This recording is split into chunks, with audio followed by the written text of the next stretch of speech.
Well, yes. Can I just say that? I think we're ready?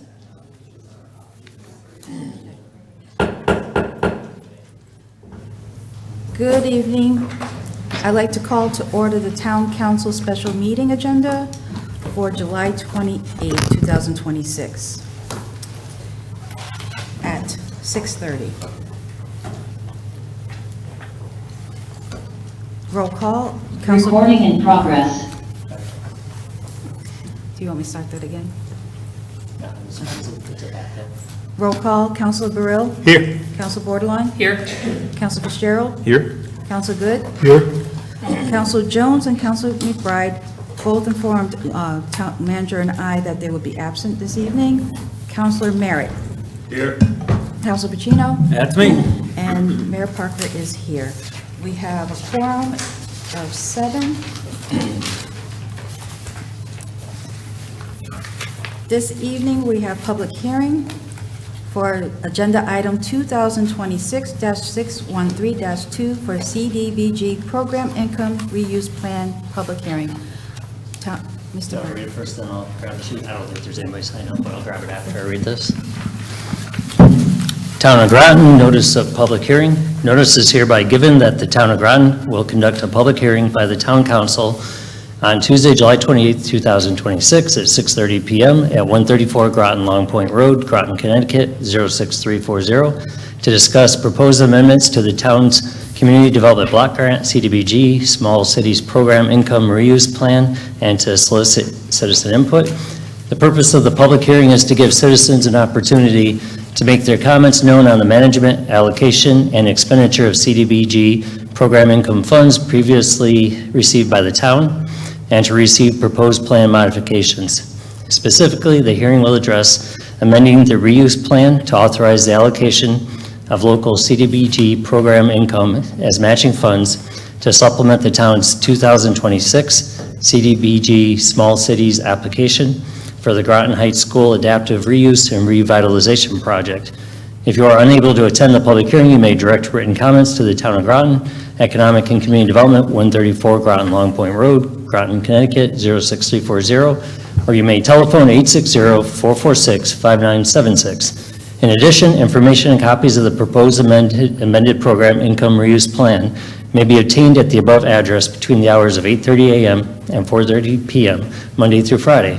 The Town of Groton promotes fair housing and makes all programs available to low and moderate income households regardless of race, creed, color, national origin, ancestry, sex, gender identity or expression, marital status, age, lawful source of income, familial status, learning disability or physical, mental disability, or sexual orientation. All are encouraged to attend. The hearing is accessible to the handicapped. Any disabled person requiring special assistance or non-English speaking persons should contact Arnisha Green, ADA Coordinator at 860-441-6622 at least 5 days prior to the hearing. Equal Opportunity Affirmative Action, dated this 13th day of July 2026 at Groton, Connecticut, and dated this 22nd day of July 2026 at Groton, Connecticut. I'll grab the sheet. I believe there are no. Okay. There's none. Seeing as there's none, I will close that public hearing at 6:34 p.m. Mr. Burt, would you please read 2026-614-1 CDBG Small Cities Grant Public Hearing? Town of Groton, notice of public hearing.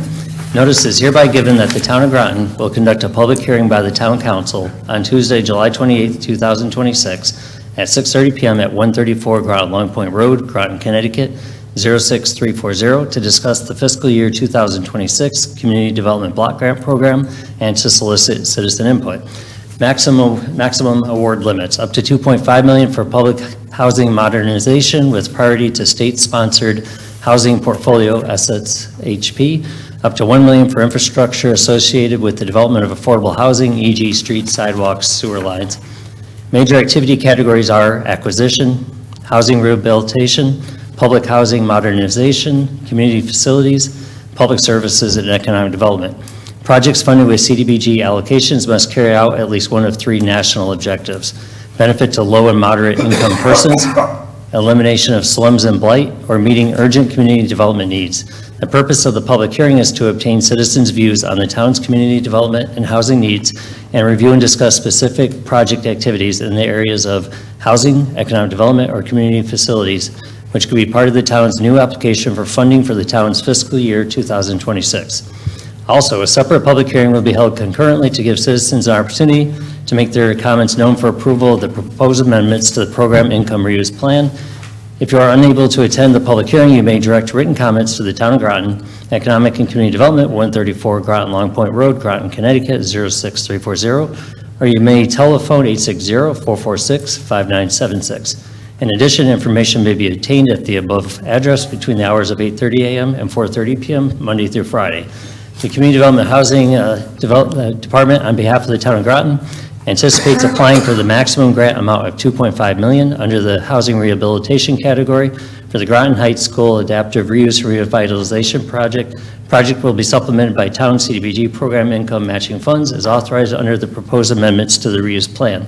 The Town of Groton promotes fair housing and makes all programs available to low and moderate income households, regardless of race, creed, color, national origin, ancestry, sex, gender identity or expression, marital status, age, lawful source of income, familial status, learning disability or physical or mental disability, or sexual orientation. All are encouraged to attend the hearing, The hearing is accessible to the handicapped. Any disabled person requiring special assistance or non-English speaking persons should contact Arnisha Green, ADA Coordinator, at 860-441-6622 at least 5 days prior to the hearing. Equal Opportunity Affirmative Action, dated this 13th day of July, 2026 at Groton, Connecticut, and dated this 22nd day of July, 2026 at Groton, Connecticut. And there's no one has signed up for that one. I will now close that one at 6:37 p.m.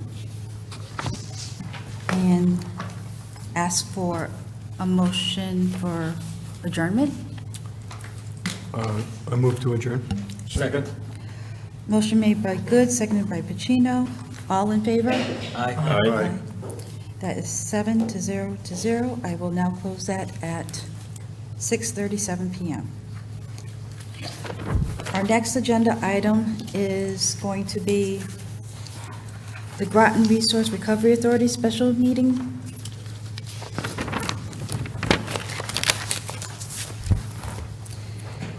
And roll call. I'm going to call that at 6:37 p.m. Council Burrell. Here. Council Bordelon. Council Fitzgerald. Here. Council Good. Here. Absent are Jones and McBride. Councilors Jones and McBride. Councilor Merritt. Here. Councilor Pacino. That's me. And Mayor Parker is here for 7 councilors. We have a quorum. Can I get approval of the minutes? Councilor Good. Thank you, Madam Mayor. I move to approve the minutes of July 6, 2021, Groton Resource Recovery Authority special meeting agenda. Second. Motion made by Good, seconded by Parker. Any discussion? Seeing no hands, all those in favor? Aye. Aye. Aye. Aye. That is 7 out of 0, 7 yes, no nays, and no abstentions. There is no public comment. No. Communications. Council Burrell. I have nothing. Council Bordelon. Thank you. I had several phone calls and communications regarding folks that presented from the rec committee that spoke at the meeting in regards to feeling the need for land or any reconsideration or considerations to, bring everybody around the table. And, I know the meeting had said we had a proper use committee, and that, the council here wanted everything to go through Mark Berry. Again, I just, send my alignment with them. I think it should be a open discussion. We shouldn't be, getting rid of land, I think, before checking with town resources and things. So I did tell them to continue to come to meetings or find other people who wish to speak about it. Everyone's going to have their own opinion on it, but I do think, we have a need, and I think there's a process. So other emails and stuff that have come through, asking about the veterans benefits, also folks just inquiring about basic things in town, and that's all I have right now. Thank you. Council Fitzgerald? Just before I proceed, I just want to clarify that I should tie my comments to the SCARA before we have a public comment later, or? No, this is at an regular appropriate time? communications. Wait a minute, you have a question? Oh, no, I realized that we have public comment on both meetings, and so I wanted to. Okay. I've been speaking with several groups about the golf course rates for tournaments, just on their concerns about the higher rate for weekend players relative to the tournament rate, and their concern with the added cost for a lot of these tournaments are for a nonprofit benefit. So I realize those are fixed by a different authority, and just wanted to convey their concern about the difficulty in kind of pricing in the rate when they're trying to raise money for charities. Additionally, I did receive comments related to the Parks and Recs Commission presentation. I wanted to thank Chairman DeFranco for his presentation. I recognize there is an established process, and in thinking about projects, I think there's a balance between the public's interest in advancing additional housing, recognizing we have that documented need, alongside opportunity to use land that's already in the town's possession for parks and recreation, and with that recognizing we have a documented need for additional fields, and likely an increased need for new fields as we have a population increase. So I'm not sure how that would be added as a formal process, but I do hear that consideration of an opportunity to use land that's already in the town's possession, and balancing those, not conflicting needs, but needs that have a range of public interests. And I suppose I would be interested in hearing more on their proposal. And that's it for me. Council Good? Yes, thank you, Madam Mayor. Just wanted to mention that today, July 28th, is Peruvian Independence Day, so shout out to all those who may be celebrating. And just a little tidbit that kind of connects Groton to Peru is when General Dynamics first started building submarines, their very first contract was not to the United States Navy, but to the Peruvian Navy. So it's a nice little fun fact on Peruvian Independence Day. Thank you, that's all. Thank you. Councilor Merritt? Nothing. Councilor Pacino? I have nothing to pass. Thank Okay. you. And that is me. So, thank you. I attended the CCM Women in Government Summit, the Middle Housing Tour in the city of Groton with Councilor Jones, celebrated the reopening of the Quaker Farm Bridge Road, with Councilor Pacino, Councilor Jones, Representative RTM member Gary Wells, Town Manager John Burt, and Representative Gajewski. Attended the United Way's Tommy Toy Christmas in July at Outer Lights. United Way Mobile Food Pantry had 385 families that we served this past Friday. Attended the Groton Rotary Club's installation of officers and new members, and awards were presented to Board of Ed Chairperson Beverly Washington, Board of Ed member Dr. Ackerman, and former Mayor Patrice Granatowski for receiving the Paul Harris Award.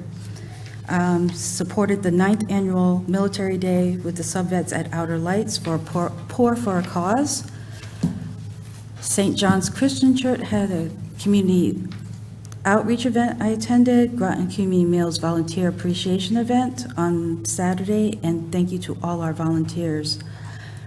Let's see.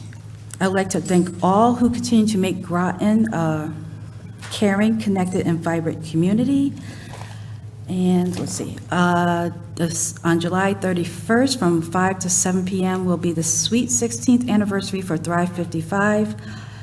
Please register at grotonct.myrec.com. And National Night Out will be next Tuesday, August 8th at Pequannock Plains Park from 5 to 8 p.m., which is hosted by the Town of Groton Police Department. And we mentioned the town manager's newsletter. If you haven't signed up yet, please sign up. Very good. It keeps Groton informed, so I want to say that. Thank you. That's all I have.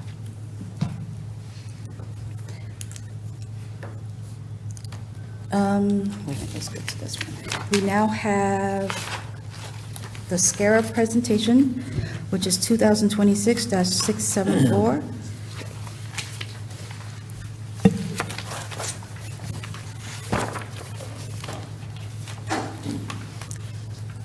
And Director Reiner, will you be presenting? So I'm just going to background. introduce some folks here. Thank you. So good evening, John Reiner, Director of Planning Development and Public Works. We have a few guests with us tonight. I'll let everybody introduce themselves, and then we'll have a brief presentation from some folks at SCARA. So Stacy and Jack. And then Sure. I'm Stacy Oman-Leach. I'm the admin supervisor for the Public Works Department. I'm sorry. And I offer... I'm sorry, could you speak into the microphone? Oh, I'm sorry. I'm Stacy Oman-Leach. I'm the admin supervisor for the Public Works Department of, well, the Public Works portion of the Department of Planning and Development and Public Works. And I'm also the second vice president for the Regional Authority of SCARA.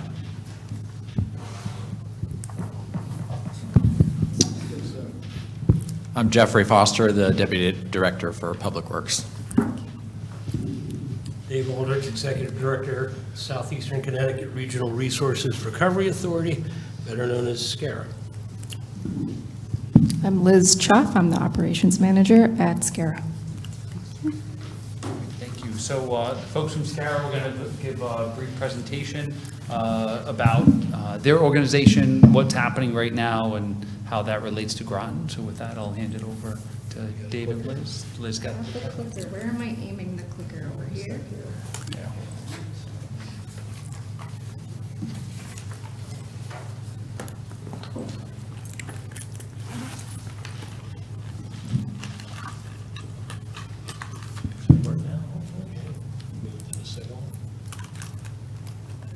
Success, there we go. So thank you for having us. SCARA represents 12 southeastern Connecticut towns that are pictured here. A population of approximately 235,000 residents. We generate approximately 135,000 tons of municipal solid waste, or MSW, we call it, and about 18,000 tons of curbside recycling. Going to go to the next one.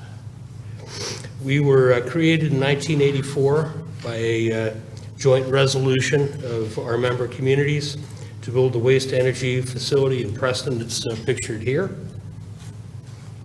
And then in addition to solid waste disposal, we manage and pay for all of the services that you see here.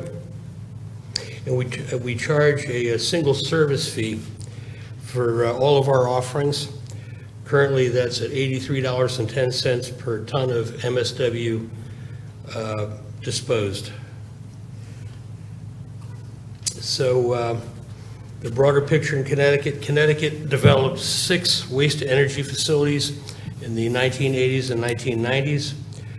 Never quite built out the entire state. We capped out at about 80% of the needed capacity. 2 of those, Wallingford closed in 2017, and Mirror, the Hartford facility, closed in 2022. After the closure of the Hartford waste-to-energy facility in 2022, Connecticut now sends 40% or 450,000 tons of municipal solid waste to out-of-state facilities, mostly landfills, in Ohio, Pennsylvania, and as far away as Virginia. The vast majority of that travels by truck.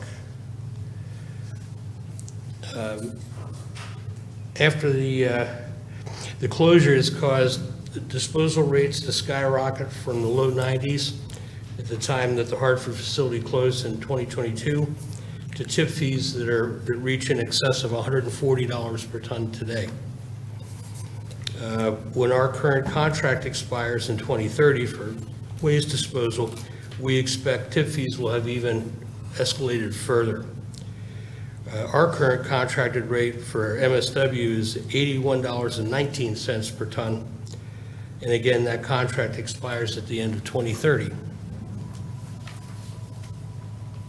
SCARA's annual subsidy to the member towns has averaged about $4 million a year. That's the difference between the services we pay for and the service fee that we charge the member communities. This chart shows what services would have cost Groton if they were not part of SCARA. The subsidies are paid from reserve funds that SCARA earned during the bond funding of the construction of the Preston plant. And we invested those bonds after they were defeased in 2017. So that's been very successful, and from the interest and on those investments, we pay for a lot of what we do, and that allows us to subsidize. So our current contract situation, we have 3 major contracts that dictate the majority of our business. All 3 are 10-year contracts that will expire concurrently on December 31st of 2030. The recycling contract is with Casella Waste Systems. It used to be Willimantic Waste. Approximately 18,000 tons of municipal recycling annually. The tip fee for that is currently in the $60 range. It varies by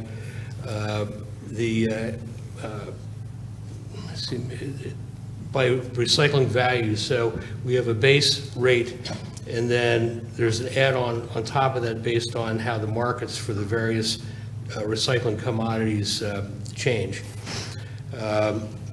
Like I said, currently it's in the $60 range. That base rate is subject to an annual inflation multiplier that's capped at 3%. The second and the really major contract we have is with Wind Waste Innovations that operate the Lisbon Waste to Energy facility. Again, approximately 135,000 tons of municipal solid waste go there annually. The current tip fee is $81.19, and this contract is also subject to an annual inflation multiplier capped at 3%. The last municipal services agreement, or MSA, is a contractual agreement that we have with the SCARA member municipalities. And essentially what this contract does is it establishes flow control. So it directs all solid waste to SCARA authorized providers. When we extended this contract in 2020, we also had all the towns update their ordinance to reflect that direction for solid waste to SCARA. Again, it's a 10-year contract expiring in 2030. And again, we pay all contracts and then charge the towns the service fee. And that's based on MSW tonnage, because what we want to see our member communities do is reduce the amount of municipal solid waste, so we tie our fee to that portion of the offerings that we provide. So with what's going on in the state, we have been looking at efforts to mitigate the increasing costs of waste disposal. So we are constructing a commercial scale food waste composting facility. There's a mock-up of it here. Most of it is paid for by state and federal grants. We had 2 grants through DEEP and 1 through the USDA. The construction actually began yesterday after 7 years of effort trying to get there. So they're clearing the land right now. We expect that it will be open at the end of the year. When fully operational, the site will process over 7,000 tons of food waste at about half the cost of what waste disposal is at the waste-to-energy facility. And this is because we intend to operate it as a public facility. So we will operate at cost, and any extra monies that come in, we're going to put back into the facility and try to make the collection of the food waste as inexpensive as we can. We're still working on our outreach. We'll begin that outreach on the food waste program this fall. So I'll be back to you to give you the details of that, what the numbers look like, and bringing in our partner that's going to operate the facility, which is a company by the name of Black Earth Compost. They currently run 4 facilities in Massachusetts, and they're a hauler as well. And I'll have them with me to explain their operations to you. So another picture here, this is our facility is kind of designed after this one. This is in Syracuse, New York. As you can see, it has large bays that mixed food waste and carbon products, which would be mulch that we grind, and leaves. We put in those bunkers, aerate it, and in about 8 weeks, all the food waste essentially is gone. We windrow it to age it, and within another 2 months, we have a very high-grade compost that will be available for sale. As far as the location of our facility, it is right next to the Preston Waste-to-Energy Facility. This is off of Route 12, just south of the bridge that goes over to the Mohegan Sun. The area outlined in yellow is the 10 acres that we're going to be using for that operation. And I'll entertain any questions you have, or we can take them later, whatever you'd like.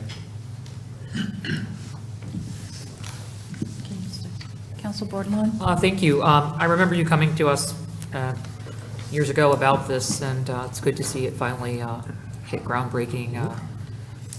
I am familiar with some of the other composting in Massachusetts. I have some friends that live near one. I know about the one in Syracuse. So when I was doing my research, and I was talking to people in those areas, and it's been very successful. I'm excited for it. I'm a big component of like finding alternative ways to cut down. I do a little composting myself at my own house, in my backyard. I'm very thankful to going to Ledyard for 1 year in the FFA program through VOAG. Freshman year, the project was build a compost bin.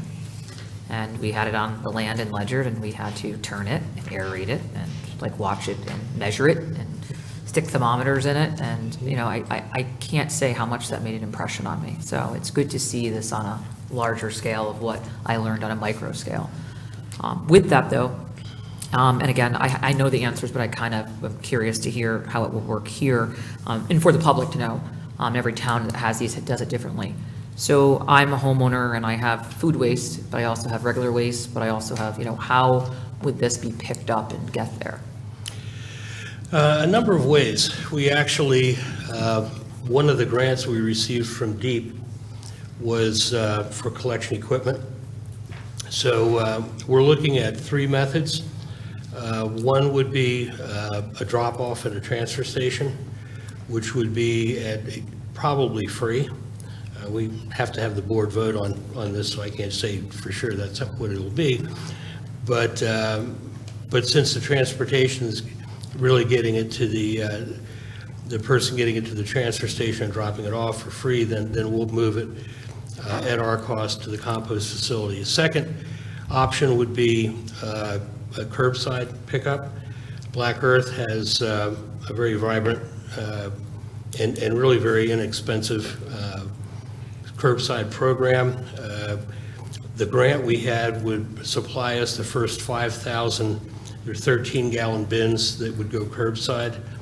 One of the big differences between our process and what you would find in a backyard is because we enter oxygen into this, and we monitor the moisture in the pile, we can take in a much broader array of food waste, bones, meat, shells,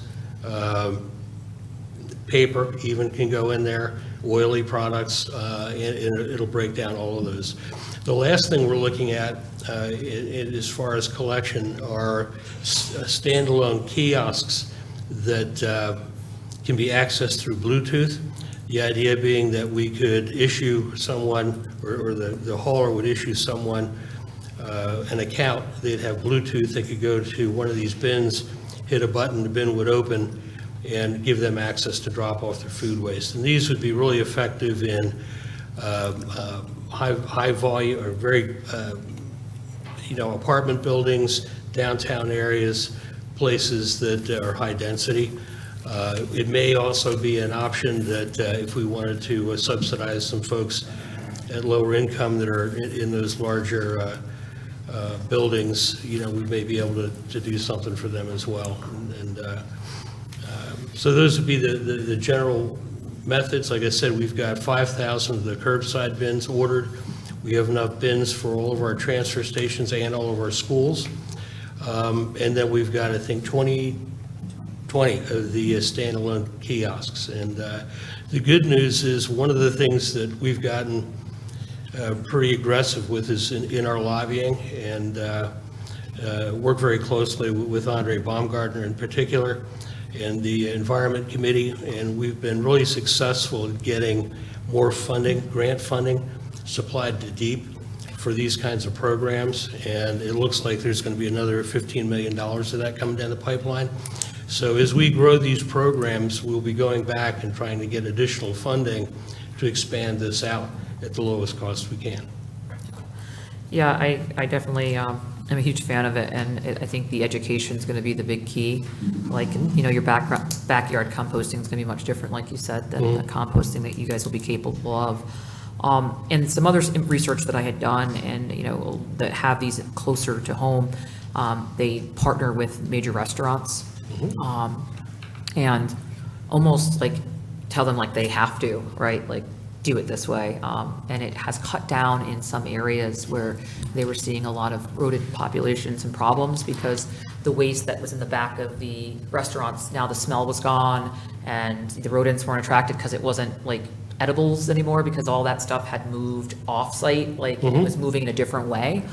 So there was a lot of benefits from the stuff that I was seeing, and I really think with us having a huge tourist strip in downtown Mystic and a lot of people that have complained about smell, odor, and rodent issues down there, I think this could be hugely, beneficial and popular because during the summer months where the consumables of food is very high with the amount of restaurants we have in one condensed area.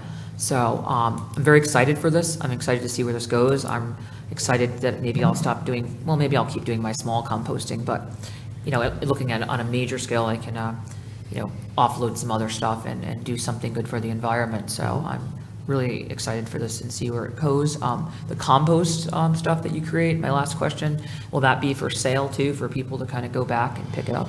Actually, Black Earth has their compost for sale in our area already. I know that I actually live out in Ledyard, and Holdridge's has their compost there, and not to be a hypocrite, I've been buying it and using it. I'm a pretty avid gardener. It's a very high-grade compost. The nutrient value in compost is directly related to the variety of food scraps that you put in it. So what goes in one end comes back out the other end in a form that is digestible for plants, so it's really good. The other really nice thing about compost is it sequesters carbon. So, it really helps with greenhouse gases. And they have it there. It's interesting. The hauler we're working with, Black Earth, who's also going to be running the facility for us, they have a pretty unique method. They've developed smaller size trucks. So they're gas powered. They're not the big diesel trucks that you see collecting trash. They do that. They don't require CDL drivers, which helps keep the cost down. They don't pollute as much. And being smaller, they unload them every day. It helps keep that odor issue you're referring to away. The other thing that they've developed is a delivery truck that actually has a conveyor on it, so that if you didn't want to buy bag product, which typically is much more expensive, you can buy bulk product in as little as half a yard. And they have the capability, say if you have a landscaper coming to your property and they need mulch and they need compost, maybe you want to have they make raised garden beds, they can just deliver it all at once, put it there, and you've got it. So they're pretty savvy about what they've developed, and I think people here are going to really like it. We will also be setting aside some of this for, community gardens at no cost. We'll be trying to help, projects along the Sound, environmental projects, because the compost is especially good in things like rain gardens, and to clean out stormwater runoff before it gets into the water. So there's so many pluses to this, and we're very excited to be doing it. There's one other thing that I saw some researchers where some places were looking about. If you're buying into it by sending your scraps, you get a discounted rate on the compost coming back out. So that was interesting. They do that. That's their, that's really the hauler's take, but that's typically how they do it. Yeah. What they'll do when they come into a community with curbside, if they have 25 residences they can pick up, they'll start at a rate, and for every 25 more residents come in, they drop the rate. So they take it down. And at curbside, I want to say they end up somewhere in the $1.50 to $2 a week range. It's really not that expensive. I for the last 2 years, again, not to be a hypocrite, Ledger's been collecting at their transfer stations, and I've been taking my food scraps there, and I intend to sign up for curbside when I can. My dog will be upset because he likes going up to see Jerry at the transfer station every Saturday. But yeah, it's very convenient, and it's great, to your point, your trash can doesn't smell anymore. I mean, we put our trash can out maybe twice a month now. Nice. Thank you. Yeah. Any other hands? Okay. Thank you.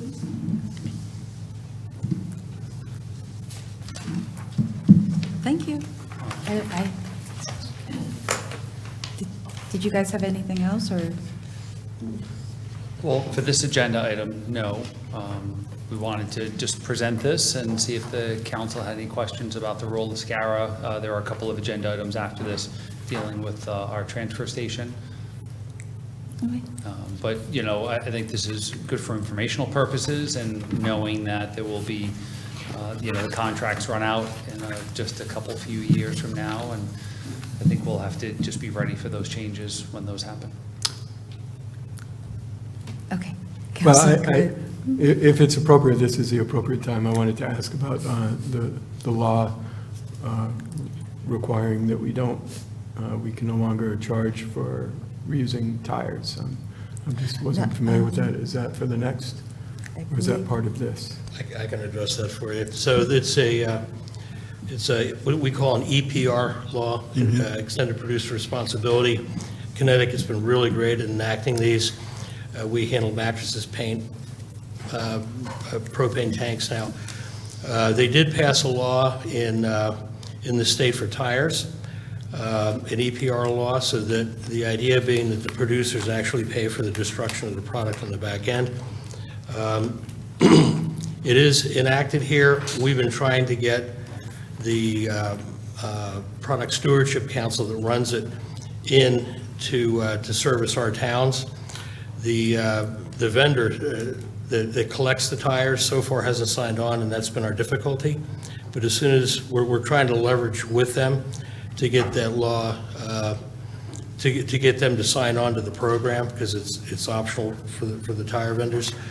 But if they do, yeah, we'd be looking to roll that out here, and it would be all the tires that are collected would be paid for by that, which is great for us because we spend about $35,000, $40,000 a year now, and that's money that instead of going to tires, we can go to subsidizing other things for the towns. Okay.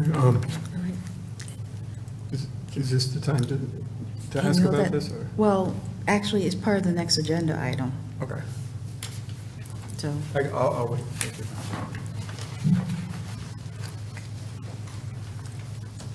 we're good? Okay. Council Fitzgerald, can you please take 2026-669, the transfer station fee structure? Certainly. Item number 2026-669, transfer station fee structure. There's no motion. Okay. You read now. All right. I'll open it to the presentation. Okay. Okay, so we'll tag team this one a little bit. We wanted to bring before you talking about updating the rates that we charge at the transfer station. In our referral, I think, we got into about how the transfer station is currently operating at a deficit. So we take money from the general fund to help subsidize the budget there. And as part of that, our revenue from there is really driven by the fees that we have. So there's the annual fees, permit fees, which we charge for an annual fee. We also allow for people to get, if they lose their permit, that they can get free passes, additional permits. And right now, the system, frankly, is being abused. Our transfer station, and I don't know if Stacy or Jeff want to jump in on this, is really our permit allows for residential waste. And right now, that means that any of you, if you have a day pass or a permit, as residents can bring your residential waste, not your household trash, but your residential waste, bulky waste, scrap metal, mattresses, you have an old Barbie house that you want to get disposed of there, things along those lines. But if you want to have Joe's cleaning service help you clean out your home and you're paying them to help you clean out that home, that then becomes commercial waste and it's no longer household waste, and it should not be coming in under a household permit, and it's something that's not allowed per our permit with DEEP. Could we modify our permit in the future and allow for something like that? Yes. That's a whole nother discussion and avenue that would be going down. But right now, our transfer station only allows for that residential waste. There are times of the year where we do allow commercial haulers to bring leaves into the facility so that we can use those for composting. But you can bring your brush in and other things. So what we're seeing now is people will get a residential pass and are bringing in commercial waste. And I think you've heard, we've been, for lack of a better term, kind of cracking down on that more lately. And when we see multiple vehicles from the same household coming in under different passes with business names on them, we know what's really happening. And I think we've seen an uptick in this because of the closing, as you saw in the SCARA presentation, of some of our other landfills around the state, as well as just the rising cost and the tipping fees. So a lot of that is kind of driving the conversation and what we had put within the referral. We do think it's time that we raise the rates, that we do not allow free extra passes anymore for vehicles. And I think we also should be looking at whether or not we just charge one annual fee no matter when you get it, as opposed to that 50% rate. I don't know if Jeff or Stacy wanted to weigh in on anything else. The only clarification I would give is that we operate under a DEEP general permit, and it's our registration under that permit that limits us as a residential only. So we could modify our site plan, but that would entail a little bit of a broader discussion as far as what some of those ramifications mean. But the general permit we operate under does allow us to at least have that conversation and consider operating, allowing ourselves to accept commercial waste.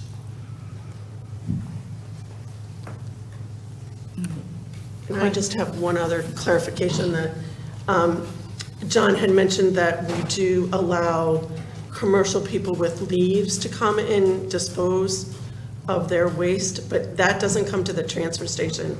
At Wells Road, we operate a DEP permitted leaf composting facility. So that waste goes to that facility in the fall or the early spring when people are cleaning up the yards, that the commercial individuals can use that they don't bring that to the transfer station. Questions? finish your thought?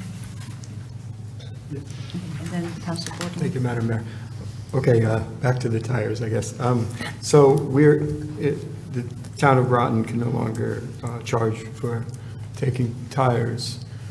How do we see whatever we're losing come back from this law? And that's what I don't understand. Are we just absorbing the cost as a town, or is whatever the cost for us being reimbursed? Well, the producer, when you buy your tires, if you go buy new tires, ultimately that cost will be worked into your new tire, and that when the tires are ultimately disposed of, there will not be a charge for that. So the only, I don't know exactly if there's any transportation portion of it, but that would all be paid for by the Goodyears. So So it's not, the transfer station isn't paying a fee for the tires when they get disposed. okay, So although we won't charge a fee, we also then don't have to pay a fee. okay, I get it. All right, thank you. That's, I appreciate it. I didn't know if it was like bottles and cans where, you know, you got a nickel for every tire or something, but I appreciate that. Thank you. All set? Council Good? All set. Thank you. Madam Mayor. Council Bordelon? Thank you.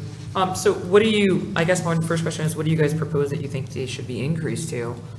And then my other thought is, you know, I know in the past, one of the things that I was a part of many, many years ago is talking about, like, I remember back in the day where you'd see neighbors like dumping oil down like the water gutter. It'd be like, oh, you know, this guy would be just doing his oil change and be like, just dump it, you know, like people just did it wherever. You'd see tires in woods and like, you know, mattresses everywhere. Like people didn't have like the forethought, or they didn't really care or know, I guess. I don't know. I just remember in the like 70s and 80s, people just dumping stuff wherever. So my concern is if we increase prices, would that increase more dumping? So that's my first thing. Like we got to make money, but we also want to make sure we protect the environment. And then what would that mean, and what do you guys recommend for an increase? Also, where do people who reside in I think we had someone come and speak actually, that reside in this town that just do local landscaping for people in the town of Groton, where are they dumping that stuff? And if we don't allow it, and again, I never knew that because I don't have commercial dumping, so it's not something I've really thought about. So if I live in the town of Groton, I have a landscaping business and I'm servicing all of Groton, where do they have to dump that? So those are my questions to start. So in your packet there, on page 10 of your packet, there's a residential transfer station welcome guide. And on the left-hand side of that page there, it talks about what is accepted at no charge. So right now, we take used motor oil and oil filters from residents for residential use, not from, you know, gas stations and oil lube places, but we'll take residential used motor oil and oil filters. So there's no reason that people should be dumping those things down their drain or down a storm drain, because we take it for free. As well as antifreeze, batteries, and other things, home cooking oil. We hope people bring it to the transfer station and don't pour it down their drain, because if they have a septic system, it's going to clog that up. If they dump it down their drain and they're connected to the sewers in town, it might not clog up your drain lines, but it's having a bad impact on our waste treatment facility. So a number of those things we actually will take for free right now, because we know can recycle it. We want to make sure people are disposing of it in the proper way. I think Stacy could answer the question about where a commercial operator running landscaping. Sure, so there are farms in the area that will accept the brush. And again, it could be for a fee. And also there are composting facilities in the area that you can bring the waste to. And like Dave had explained earlier, that we have a relatively new one that is actually doing curbside collection. So if you were going to do have your yard serviced to have the flowers deadheaded, you could have a container at your house that they could dispose of, and then a composting facility could actually pick it up at their house. And And then to go to your other question of what were our recommendations for the fees. So we gave you a few alternatives. So one, at a minimum, we would recommend eliminating the spring 50% reduction in price and to charge full price for additional permits or replacement permits. So if you have 2 cars, 3 cars at your home, you have to get a permit for each of those, similar to a beach pass in most places. I think that's probably the most equivalent. You have to get a pass for each car. And the same for replacement permits. If you put the sticker on your car, it should be there. We would also, obviously, we have to reduce the tire fee. So that would be a base recommendation. We would also recommend increasing the residential permit fees by $10. That would get us closer to matching, based upon our estimates of the last few years, closer to our estimated disposal costs for this current year. We could also go fully in and eliminate the annual pass and instead transition to a user-based system that people just pay daily gate fees for all transfer station users. So again, we're trying, and even with that, we would want to eliminate the tire fee. So we're trying to give you a few options because we know in some items we try to get closer to a user-based system as opposed to having things subsidized by the general fund. Yeah. I mean, I can understand that, and I don't know how I feel about taking away the 50% right away. Maybe we say that you pay 75. I think that might be a nice way, and maybe look at it again, see how that goes, and then maybe look at the following year to go down, to eliminate it. But I think, when you cut something, you go to 50 to 100, I think that's too fast for me, but I could possibly support moving down to like 75%, increasing so that you'd pay 75% versus 50. And then let's see how that goes, right? And then reassess again and then consider. As far as the rates going up, I mean, is the $10 the different cars? I mean, I guess maybe people do. I mean, when I do buy mine, we just buy it for the one vehicle because we just have one small pickup truck, so we don't need it for multiple vehicles. I'm actually shocked that, do you find that people are needing them for multiple vehicles? Is that a thing? Yeah, so we track some of this data, and I think this is where some of the abuse of the system comes in. Because I know I'm just speaking for a basic household of, well, we're kind of empty nested down to 2-ish, 3 some days, sometimes 4 shows up. Sometimes we find it to be a waste to buy the pass because we don't end up having anything to dump, which is a good problem, I guess, right? But, and that's where I do like the mid-year, because all of a sudden it's like, whoa, yeah, you're home from school and you don't fit any of this stuff and you don't want this refrigerator's dead from college. Now we need a dump pass, and it's in the middle of the year, and I'm a person who doesn't use the dump a lot, and so it does come in handy to have that ability to buy it prorated for 1 trip or 2 trips. I'll wait until my next turn comes back, but. And there are also day passes that people can buy. And so you don't, it's funny, when we were looking at the numbers, we had one person that bought an annual pass, but they only used it once for the whole year. So they spent $100 on an annual permit when really they should have just spent $20 once on a day pass. So for people that, aren't using it a lot, you can just get that day pass. Where we see the abuse of the system is someone buys an annual permit and then comes back and says, oh, we lost our permit, can we get another one? And then, oh, we lost our permit again, can we get another one? And we see multiple permits being issued to the same household, and then when we start tracking them, they match up with numerous vehicles.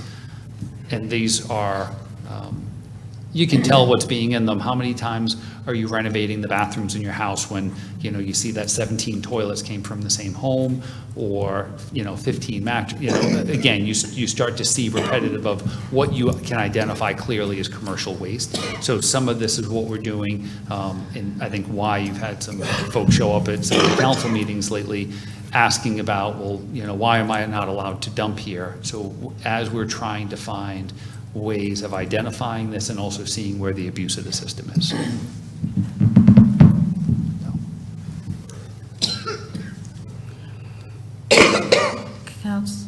Town Manager Burt, and then Council Pacino. I know you've read the minutes that are in the packet, just more for the public's sake. I just wanted to point out the actions taken back in '21 for the fee structure. At that time, we had you had lowered the annual permit fees from 140 down to 100, created the discount for the 65 and older, reduced the daily pass from 25 to 20. A lot of this was, we were in the midst of the pandemic, trying to make things, a little more accessible for people. And keep in mind, we still have challenges today, trying to keep the increased request to a modest level. So just more for the public benefit to know that. Councilor Pacino? Thank you, Madam Mayor. Okay. Counselor Good for your second turn. Thank you, Madam Mayor. Just a quick question. I see we're subsidizing about $250,000 a year out of tax to, is the difference between what the transfer station is making and what it costs. That's all I had. Yeah. Thank you. Counselor Merritt, and then Counselor Bordelon for your second turn. Yes, I just have a question in reference to a particular individual I know, and I actually followed this individual from Waterford directly to our transfer station with a load of brush. And how many times a day does he do this? I don't know, but he's running a business on a household pass. Is there a way of tracking that? Yes, so we do track the visits, and again, that's where we are now turning people away when we are seeing frequent flyers, when we know somebody is not clearing out their own brush and that it's not for their household, but it's really a business. It is a little difficult to prove some of these, but when you see, the same vehicles coming in again and again, and you know that that brush has not come from their property, again, the waste, how many times are they, renovating their bathroom? And This again, individual always also does that. I've seen that before. yes. Well, if you can get away with it, so be it. But then when they get away with it, it then has an impact to all the taxpayers in the town. I mean you, if you can refuse him, then so Yes, be it. yeah. And because if somebody is taking what was previously residential waste, and especially in this instance, if they're coming from another town, that's clearly not Groton waste. And then when a business operates, clears waste or materials from someone's house, that's now commercial waste, and that's not allowed within the transfer station. Would it sound like if he were to take it to the town where it came from, they would charge him a fee? There would be some sort of a permit he would have to get?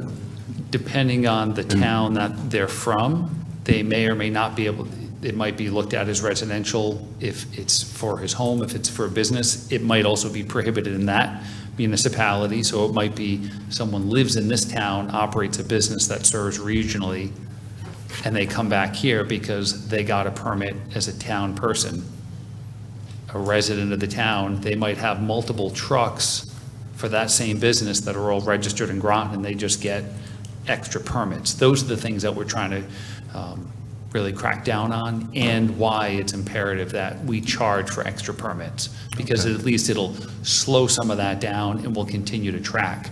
If, one household has 5 permits that they purchased, and they're bringing that much brush in, unless they operate and run a farm or clearing land that they haven't in 20 years, you can start setting some limits on this. Well, it sounds like we're on the right track. I know it's going to take time. Yep. Perhaps this is the way to go. And that's what we're trying to do, and it's making some folks not happy because they've always done it this way, they've gotten away with it, and now it's going to cost those businesses money, but rightfully so, because it's either costing them or us. No. Counselor Bordelon? Thank you. It would seem to me, I'm trying to think, because my father-in-law was in Montville and he's 82, and so we've helped him clear out, he's been in that house forever, so we are starting to help him clear stuff out, and we went to the Montville dump. And I'm almost positive his pass matches up to the license plate and the registration. Do we do that here? Yes. So then how are they able to get multiple passes with multiple different, and put them in different cars? I guess I'm concerned. Because they could come in with another registration and say it's for that, and if you don't have a front license plate and there's a long line, you have the yellow pass or whatever color it might be. So we can work on that end of it as well, but matching. Yeah, that's what I was gonna think, because they were really strict there. I mean, like, it was like, like Fort Knox, I felt like it was pretty, they had a good system, so I don't know if we need better technology, that's what I was just asking. So it could be, so that way, that pass is tied to that vehicle and that registration at all times. And if you do reissue it, you number them, this is the second one, like they, like, or you can get the ones where they require you to stick them in the car, so they have to go in the window, so that you can't take them from vehicle to vehicle. So there's other things I've seen, I don't know, just kind of thinking outside the box a little bit, when it's a hard pass that's on there, right? Like, you have to like scrape it off, like, it's a little bit different versus a tangible one. I don't know if it would help, but it might make it a little harder. And it's harder to lose if it's stuck on your front window, like if your college, parking pass is there, it stays for many years sometimes. So I'm just a thought of looking at ways that we can do it without saying it, but just changing our process perhaps. And I don't know if it would cost us more money, but it would probably save us money in the end. But I can understand the concern. I mean, yeah, like no one has 17 toilets. I mean, some toilets don't even let go for 20 years. So, I mean, that's definitely a concern. But I think if there's a way we can do it from the pass and the regulation and the reader, are we accepting credit cards yet down there at all? Yes, we do. That's great. I remember that was a big deal back before, so that would help with the day pass. And I think the education is where can people commercially dump, right? Like maybe that should be up on the website. I know when I searched, you couldn't find a lot of that stuff, so that might be another thing. So, and maybe some advertisements coming out. Okay, if I, have a business, like what are the processes? I think that education should be up there for the dumping, changing our pass thing so that, like you said, like, I don't know who needs more than one pass for an average household of 4 or 5 people. That just doesn't make sense. Just switch cars that day and take the car that you need to go to the dump. But most people, it's their truck or something, So I don't know. I just don't see the need for multiple cars. It's not like you're going to the beach, right? You might want both cars to be able to get in. So I can see that. But I think we just have to work on the education on where can I go? Like, where do I bring this stuff? Because I don't think people know. But I can understand. And we did decrease the prices, and so maybe there could be a modest increase. But I don't think I'm ready to move the mid-year one, but I do appreciate, like you said, 1 year I even bought the half-year price one, and I think I went once. But, I mean, I don't know how much stuff you can throw away. So, thank you. Councilor Pacino, for your second term? Now I remember what I wanted to say.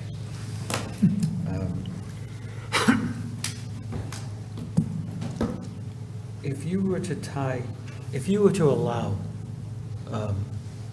commercial waste, like if I went to another council's house and I picked up all her leaves all bundled up and just transport them over there, if you were to allow that to be done, could things like that, let's say I fixed her bathroom and it was a toilet I need to get rid of, could we attach that to a building permit and have a day pass attached to the building permit? Well, again, that falls into commercial waste. So It does. But under our If you current, as you charge, yes. yes. I'm sorry? If you charge the person, yes, it's commercial. If you did it for, because she was buying you dinner tonight and you were just a good neighbor and you weren't making money off of it, then, and you had a written letter, which some people actually bring in written letters and use it over and over and over again, and we know it's not just for one house, then it's one thing if you were helping out your neighbor, but if you're charging money for it, that is now commercial waste. And our permit that today, our general deep permit, does not allow for that. Could we amend that permit in the future? Yes. There's a whole lot of other requirements. We need to amend the permit. We need to amend our site plan. We would need to buy a scale, probably at $500,000. We'd have to do other site improvements, create 2 different waste streams there. So it's not, if we could just link it to a building permit and bring it in, that would be in violation of our deep permit for the transfer station. You saw where I was going. I was basically going with why not? But I understand the deep portion of it, but now you explain all the other aspects of what it would take to take all the commercial And I would need more staff, which we have a hard enough time filling roles now. So it would, if it's an avenue we wanted to go down, once we clear some other things off our plate, we could do some analysis on it. But it would be a heavy lift, and it would change the way we operate there. It would be a higher cost, higher staff, but something we certainly could go down. I'd prefer not to go down that path right now. I think we have enough on our plate. All right, thank you very much. For me. Thank you for the presentation, explaining things. So could this, if one of the two options, could we check on it for a year to see how it works out? Can we come back next year and look at this? Certainly. Because I know what I'm thinking of, but I want to see if things change from now until next year. Because if it changes, then we might have to go back up. It might be, we could do option 3, but find out it's not cost effective that way, or vice versa for number 2 or 3. So we could go back a year. I'll come back next year to look at it. And if that's the direction you gave us, that's something we certainly could do. Okay. I'm set. Councilor Fitzgerald. It seems like there's a mismatch between the March 1st, which would be like a quarter of the year, way through the year, versus the 50% off for the full year. It's 6 And months. Yeah, starting September to March, or January to March? September, right? Yeah. Okay, well then, Is it September? It's September 1st, yeah. It's September, Yeah. yes. okay, well, that answers my question. I think there is value in the 50% off if you're kind of like on the back end of the year. I'm just trying to think through if there's an option for the proposal in 3 without including the concept in 2. And if there's like any mock-up numbers on what that would look like.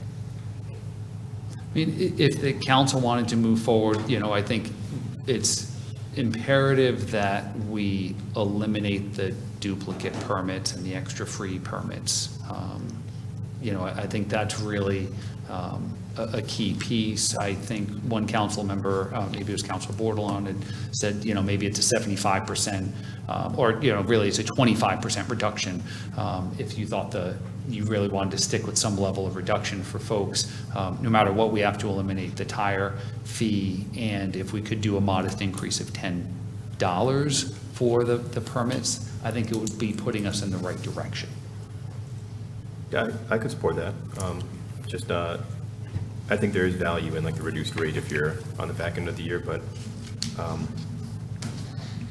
I appreciate the kind of incremental, as the mayor mentioned, like trial run to see how it could go, and then we certainly have the liberty to revisit it.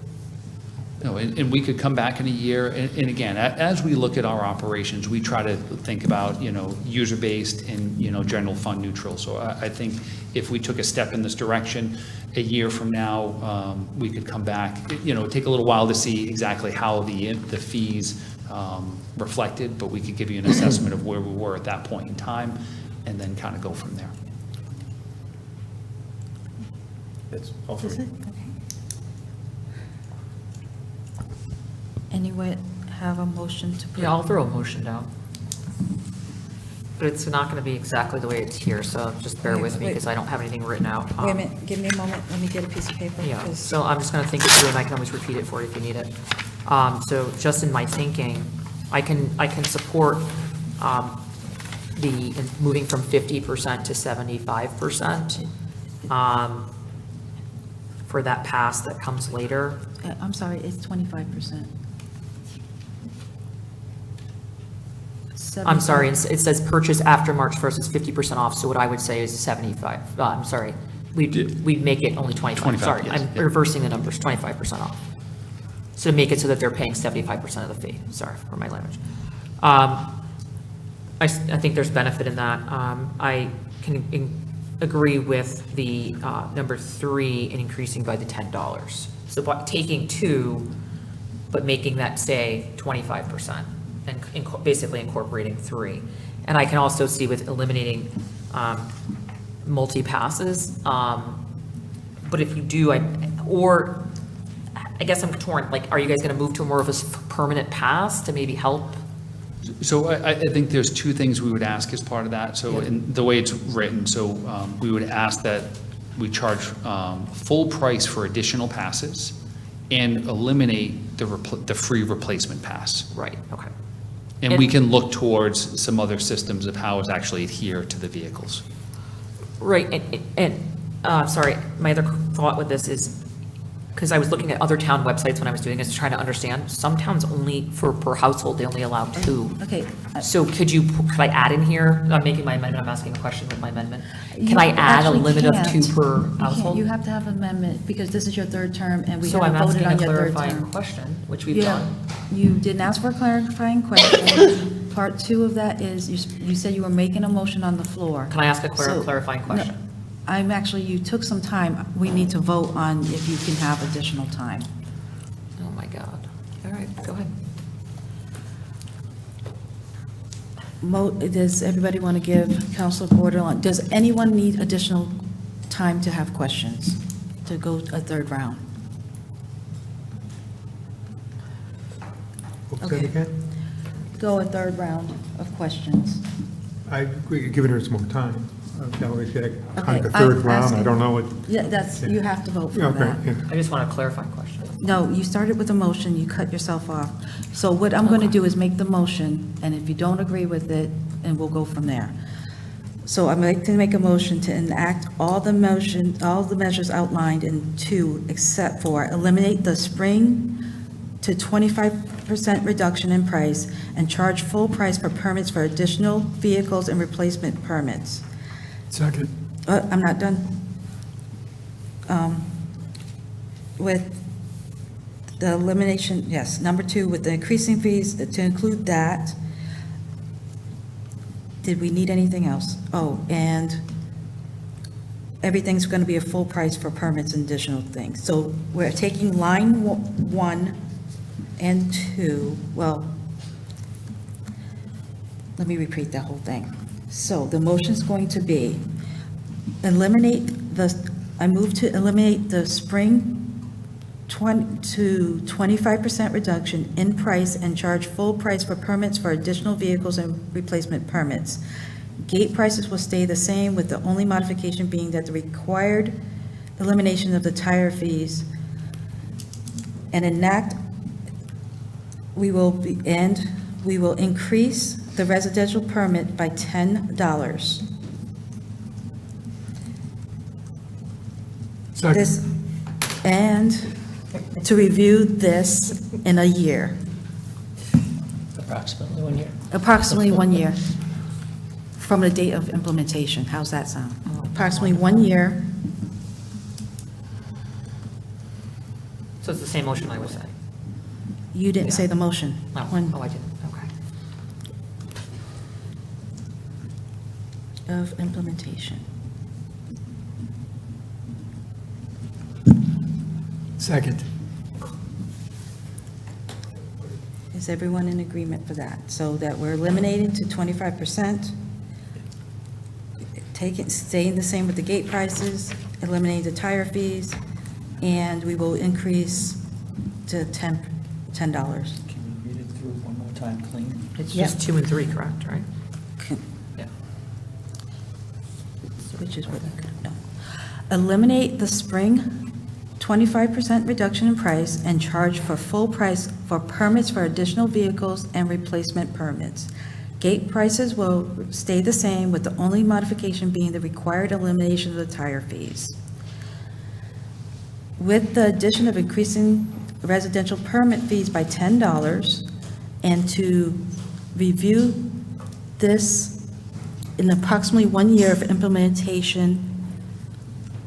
Is that what I said? Review in Approximately 1 1 year year from date of implementation. Date of implementation, date of implementation. Just a clarifying question. For the first line, eliminate the spring 25%. Oh, no, okay.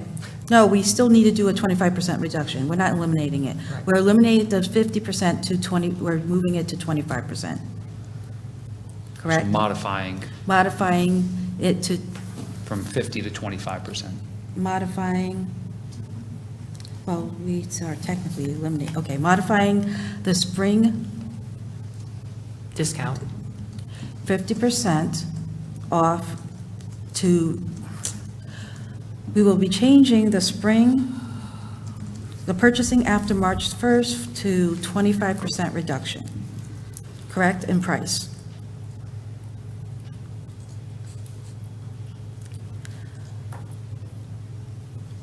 Okay, modifying the purchase date after March 1st to 25% off and charge full price for permits for additional vehicles and replacement permits.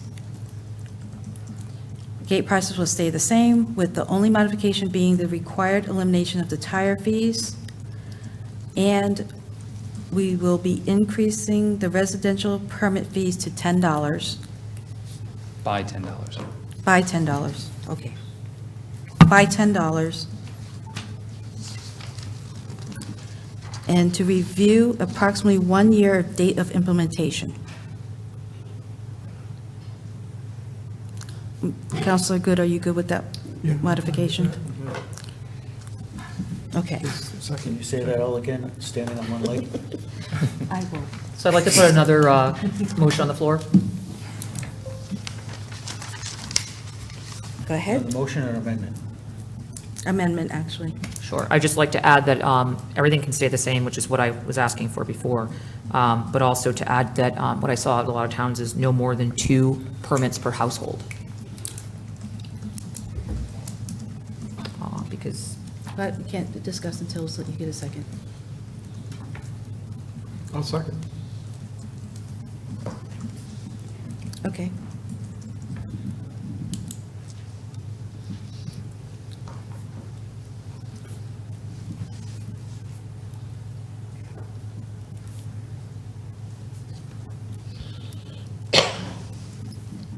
Discussion? Councilor Pacino? How would 2 permits per household affect the operation, good or bad? I don't think that would be any significant impact. I think it would be a good thing, and I think it Yes. would help still eliminate any other issues we had, because then some people might say, well, I'll still try to sneak extra things in by buying additional permits. I think it's a good suggestion. Okay. Yeah, I think it would help our operations and eliminate the abuse that we're seeing. Council Bordelon? All right, I'm Oops, in. I'm sorry. That's okay. I'm good with that. Counsel- I'll vote for it. yeah, thank you. Obviously, I mean, someone could write a letter and get special circumstances, but I mean, what I was reading in other towns that had similar problems, in different states even, the way that they combated it is they said, no household really needs more than 2 issued dump passes at a time. I mean, who else is like, does everyone hold a dump pass? It's not like a beach pass, right, where you're taking your own car after work. It makes sense to have 2 designated vehicles in one household. If you have children, usually the underage kids aren't running the dump. It's usually, and your teenage son or whoever could drive your vehicle and to run to the dump for you, at your house. So that would help, and I was just thinking of a way of helping combat that extra passes. So it'd be more easily to track when you're only allowing 2 per address that's registered. So I hope that would help. Thank you. Council Pacino for your second term? One more quick thing I was just thinking of. Landlords who own multiple properties, would that be commercial or not? Yeah, they're charging rent. I mean, I imagine if they own 26 properties, yeah, that's commercial. But if they just own the house next door, I think, If a landlord owns 20 properties, I don't imagine they're doing all the improvements themselves. They are in fact paying a contractor to do improvements, and it would largely generate commercial waste. There may be some gray areas. They own 2 properties or something like that, but I don't think anything inhibits them from getting a residential permit if they in fact own 2 each adjacent property. properties. Stacy, Okay. is that? Yeah, I would say that if you own a duplex or even a quadplex, if you live in one of them, yes, that would still be considered residential. I wasn't even thinking of that, because that's the same Yes. property. I was Yes. thinking like a totally different piece of property on the other side of town, you know? But nope, it was just a passing thought. And I think that's something we could be looking at on a case-by-case basis, and if somebody came in, showed us their property card that they owned, 2 of them, they're pulling out the building permit, doing the work themselves, I think, we'd be looking at those on a case-by-case basis. But I think that's probably the very rare extreme circumstance. But again, they probably don't need 4 passes. Exactly. Yes. All right, thank you. I have one question, and then me and then Counselor Merritt. So if someone has a family member who passes away and has to empty out a home, can they get, and they don't have a pass, can they go and get a day pass and try to empty out the home? Do you need proof that there was a death in the family if they have to empty out a home? Can I answer that? Yes. So typically, those kinds of things would come to the office here. Those would be like an exception, and say that your parent passed away. You would probably have power of attorney or something from the probate court, and you live in Iowa. You're going to say, how do I get rid of things? And I could give you something in writing, basically saying that you're allowed to bring your car from Iowa to the transfer station to use it for 123 Main Street. And then there's no confusion at the gate with somebody trying to decide if you're legitimate or not. And I will say that it does happen, I hate to say, pretty frequently. So Thank you. I thought of that because knowing some people who have passed away, then the family's trying to make sure they can empty out the home and probably didn't realize they can contact you guys to get a pass or a piece of paper saying they can do it. Yeah. So, thank you. That's all I have. Council Merritt. Yes, I know there's 1,000 scenarios here, and trying to pick your way through them, and just to add one more. When we had what was called cleanup week several years ago, somebody would have their yard picked up, they went by street, an address, and then all of a sudden, there's another pile there. It came from out of town, but the administration at that time felt they were obligated to pick it up, but it came from another town. That's another thing that could happen. Well, Roscoe, I think I want to say that was 20 years ago. Because of that, we eliminated the cleanup weeks, I realize that, and I don't Yeah. promote it coming back either. Right, thank you. We have no way of covering it anyways. We'd have to transport all that stuff.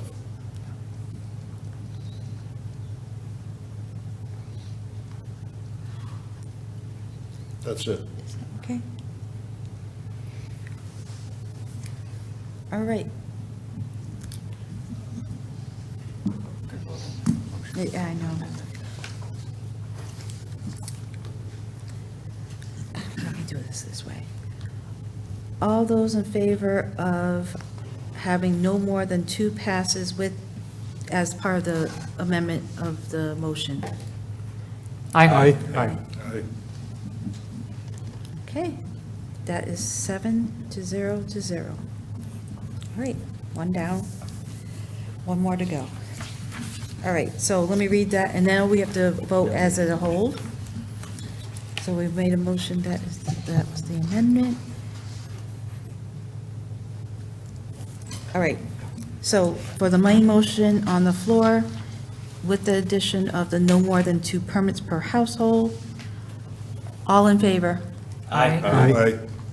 Any opposed, any abstentions? None, that is 7 to 0 to 0. Okay, we are now on to, whose turn is it? Actually, do we have a motion for this one? We do. Counselor Fitzgerald, please. I'm gonna have him do it. Item number 2026-670, transfer station vehicle and trailer size limits. I make a motion to approve the addition of the language, limit any residential vehicle trailer or combination thereof to a maximum carrying capacity of 3 cubic yards of material to the existing GRRA rules and regulations. Second. Motion made by Fitzgerald, seconded by Good. So very quickly, a lot of this has to do with safety and, just kind of keeping the lines moving at the transfer station. People are modifying vehicles to put a lot more materials in them. Again, if you have a day pass or an annual pass, you can do as many visits during that day. If you have a day pass or an annual pass, so reducing the size of this really just kind of keeps the facility a little bit more secure and safe. I don't know if there's anything more, Stacy, if you wanted to add to it. Okay. Thank you. Council Bordelon, then Council Burrell. Yeah, thank you. Can you just explain, I'm not a very big vehicle person, so what was being allowed and what is this moving to, so people can kind of understand, like a visual example of a size, kind of model truck versus car or something, I don't know. Well, I think that if we looked back at when we did this, which was probably before, I don't know, a long time ago, that if you got a trailer, there was no modifications to the side, that you could walk over and you could see that there's a couch in there and a mattress. And now if you go to even like Home Depot or someplace else, you can get something that's 10 or 12 feet long, that has 8-foot sides, and we can jam pack the whole house basically in there. And then you cannot see what it's containing, if there's hazardous waste, other things that we're not taking, and then the volume at which would be produced by a home is increasing. And you have to, like you said, you have to get into the trailer, so a worker can't see it from the outside by walking around. You got to jump in it, walk to the back of it, you don't know what's in there, which is kind of dangerous.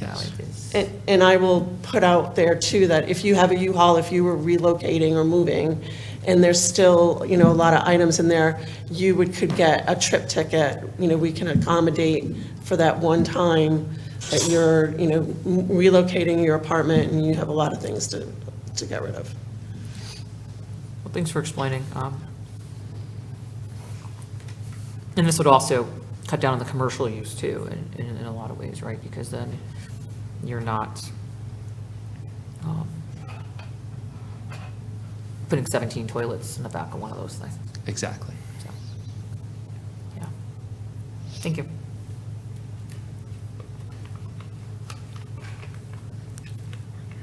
Does someone else have their hand raised? Burrell, Council Burrell. The only thing I say is I wonder if it would be set in stone, because the situations like storm cleanups, after hurricanes, when you're trying to clear a tree that came down in your yard, a larger trailer would definitely, be needed for hauling a lot of the brush and stuff like that away. So if we were to change it to the smaller trailer, it would be a way to increase it for stuff like that, So interestingly enough, recently after the storm, we had the big rain and snow, not snow, rain and wind event. We actually. We allowed for a period of time, it was about 2 weeks, that if you had storm damage, you could bring it in at no charge. Right, no charge, but I was saying now Yes. you're snorting the trailers up and stuff. But again, if we had an event such as that, Okay. I mean, there's always, exceptions. Right. Yeah, when emergencies arise, we use common sense. Yeah. And we don't try to be heartless on this. We just, want to make sure that we're consistent. But when, again, emergency events, storm events, then there are times we can have exemptions from these.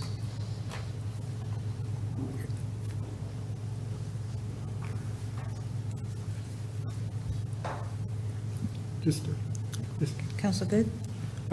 Would those exceptions, would they have to be amended into the motion, or is there that kind of license that you guys? Those are things that we've done on a case-by-case basis. Okay. Thank you. Seeing no other hands, All those in favor? Aye. Any opposed? No abstentions? That passes 7-0. Motion to adjourn. Motion made by Counselor Good, Second? second by Counselor Fitzgerald. All those in favor? Aye. Aye.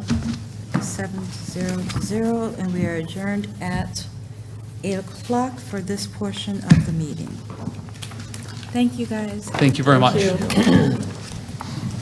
We will take a 5-minute recess. Or break, okay. We'll be back at 8:05. Who seconded Council Bordelon's motion? Was that you? Never mind, I got it.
Do I need to hit this again, you think? Yeah, it's a little weird. It's your hammer. Is he ready? Ask him. Which one, Sean? Oh, Patrick, thank you. Okay. Good evening. I'd like to call the Town Council Committee of the Whole regular meeting agenda to order at 8:11 p.m. And we're going to do roll call. Council Burrell. Here. Council Bordelon's not back yet. Council Fitzgerald. Here? Council Good. Here. Councilor Jones and Councilor McBride are absent this evening. Councilor Merritt. Here. Councilor Pacino. That's me. And Mayor Parker is here, so that is 6 out of 9. We do have a quorum. All right. Calendars and communications. I believe we've already stated that in the Pretty beginning. much did it. Did it at the beginning. So we are moving forward. All right, approval of minutes 2026, 6:57, July 14, 2026 minutes. Councilor Pacino. Motion to, item 2026, 6:57, July 14th, 2026 minutes. Motion to approve the Committee of the Whole meeting minutes of July 14th, 2026. Second. Motion made by Councilor Pacino, seconded by Councilor Good. Any questions, concerns, comments? Okay, seeing none, all those in favor? Aye. Aye. That is 6 to 0 to 0. 6 yes, 0 no, nays, and 0 abstentions. For new business, can the Board of Ed please come up? Oh. Councilor Bordelon is here at 8:13. We are now at 7 councilors.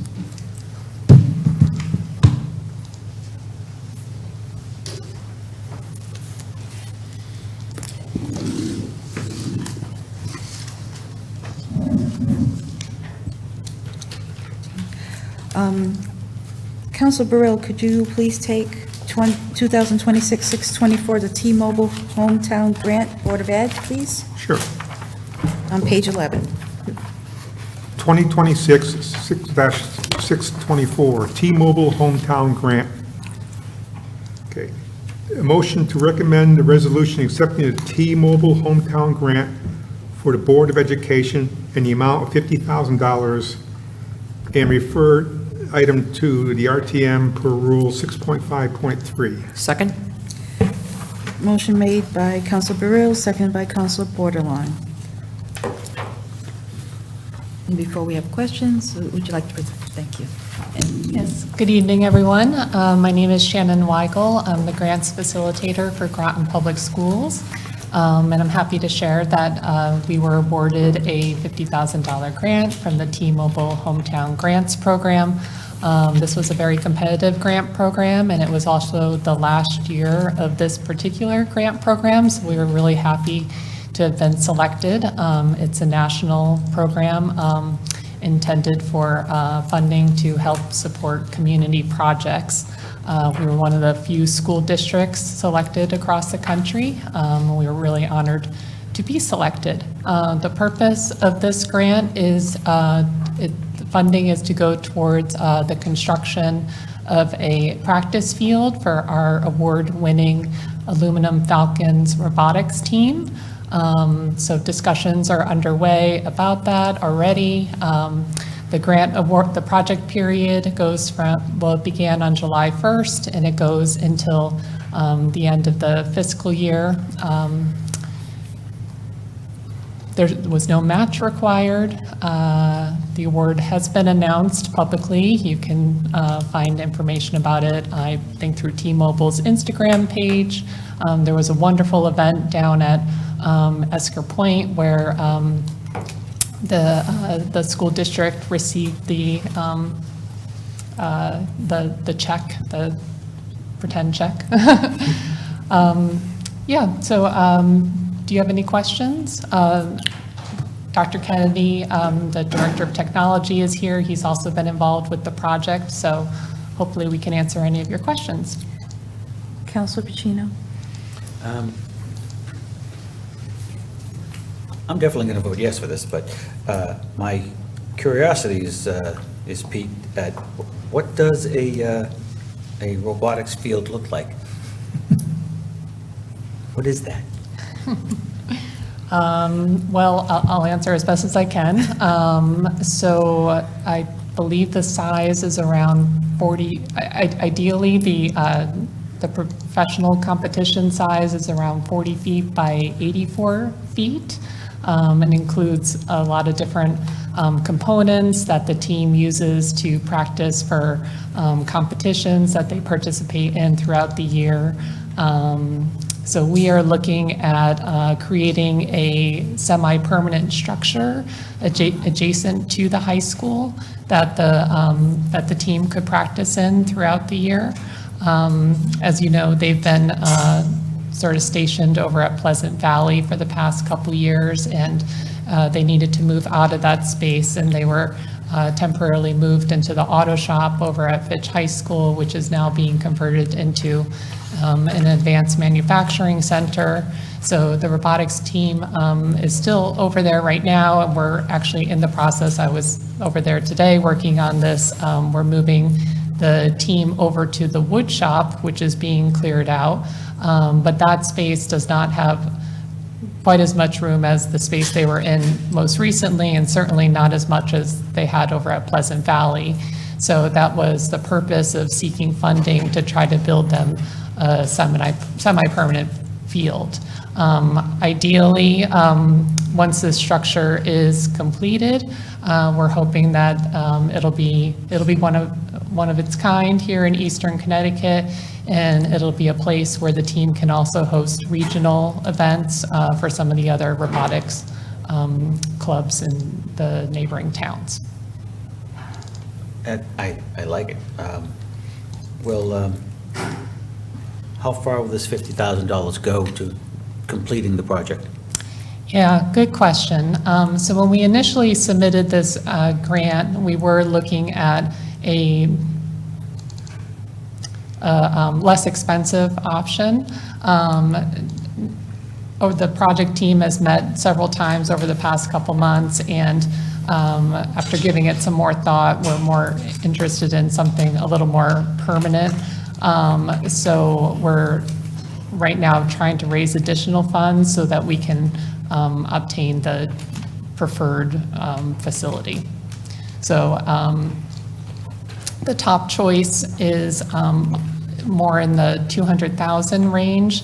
So we're looking to raise that additional 150,000 now. And if we're unable to do that, then we'll need to go to Plan B and either see what we can do with these funds, or perhaps speak with T-Mobile about a change in scope. But it will go towards the robotics team and to the field in some way. Thank you very much. What else? One other question. We're looking at like a PEB structure? Or half dome, big giant tent type structure? Not a half dome, big giant tent type structure. This is above my pay grade as far as structure goes, but the ones that have been spec'd that I've looked at and so forth is a metal building, with adequate flooring to house a program. We're talking about robots being wheeled around and so forth, and practice facility, HVAC, et cetera. So we will be happy to share plans when they're finalized. But again, I don't want to speak out of turn, so. Understood. A metal building is a PEB building in my Great. opinion, but thank you very much. Thank you. I'm good, thank you. Counselor Merritt? Yes, as I spoke to Dr. Grenier quite some time ago about this, when he spoke of the robotics team, I'm glad to see that they're finally coming up with words like permanent and their own structure. And I just can't say enough to get this going, because I believe it's a good project at the school. I just don't want to see this project brought out, a playing field, so to speak, and then no place to store the equipment. they should be thinking on that too, a permanent place, not just, this room's empty, we'll move here, this janitor's closet is empty. No. The first time around, I believe, they were in a janitor's closet and they were working in the hallway. And that doesn't make sense. Yeah, we are hoping that, I'm sorry to interrupt, this final move to the wood shop will be the final destination. Well, Yeah. it's hopefully they get their feet solid on the ground this time and we move forward, because I understand it's a pretty good team. Excellent team. Yep, we're very proud of them. Thank you. Council Bordelon? Honestly, I'm going to support, obviously, any monies that come in, so that's, to me, it's a no-brainer. I'm just excited to see some money coming in for that.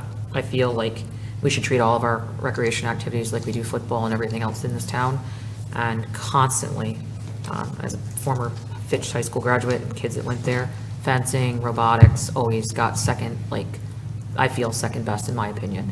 As far as adequate places, it was always you're going to go here, you're going to go here, oh, we don't know where you're going to go, oh, last minute, they have competition coming. And, we can't sell ourselves and say, oh, we're going to, have these IB programs and all this other stuff, but not fund and facilitate the extracurricular, especially a STEM program like this. It's beneficial in a military community with Electric Boat right here. I think it's vital, and it deserves its own structure in the sense if the building can't support it. It's unfortunate when Fitch was renovated the first time, second time, and whatever, in the middle school, that this wasn't considered then at the time, and it should have been. So hopefully there'll be some forward thinking on this, and hopefully maybe you'll get some funding from some of these engineer programs around. I think with advertisement and proper things, people would jump on board. I think it's a phenomenal asset to our community. I think it opens up doorways for these kids in the science fields and the math and engineering.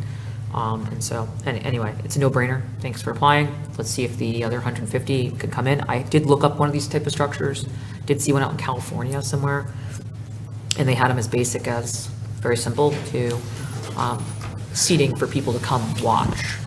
So if you're going to do it, it does make sense to bring it up to the next level. And then I saw with Mark Berry here, when the off seasons are, which sometimes there might be some Parks and Rec usage that could be used or utilized as a way of using our facilities. So think of it as a broader program that could be used. So maybe there'll be some partnerships that way. I don't know. So thank you. Any other hands? Great. Seeing no other hands? All those in favor? Aye. Aye. Aye. Any opposed? Any abstentions? That passes 7-0 to 0. All right, next item.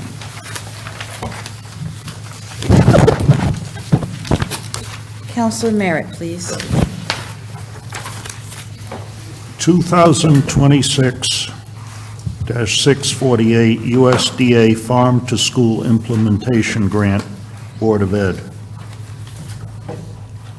Motion to accept USDA Farm to School Implementation Grant in the amount of $100,000 for the Board of Education and refer the matter to the RTM per Rule 6.5.3. Second?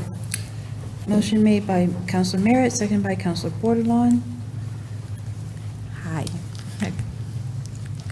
Yes, so we were thrilled to learn earlier this month that Ernie Kochmeyer and the Food Service Department, the Farm to School program, was awarded a USDA implementation grant in the amount of $100,000. Again, this was a very competitive grant program. Only 63 organizations were selected across the country, only 3 in Connecticut, and we're the only school district. I'm sure by now you're very familiar with our Farm to School program. We are so proud of it. This will continue to support the staff that work in the growing container at all the gardens. It will also support a manager for the processing kitchen, which is located over at Mary Morrison Elementary School. It'll allow Ernie to purchase some very expensive equipment, refrigerators, freezers, so that we can continue to receive more local produce and store that throughout the year so that we can serve kids fresh local food from our farms, even in the winter. Another thing is we're going to expand our partnership with the Denison Pequot-Seapost Nature Center. They're going to provide lessons in farming and gardening to our preschoolers over at Mary Morrison, and also train the teachers in how to implement lessons in their classroom. So yeah, we're thrilled to have been selected for this grant, and happy to answer any questions.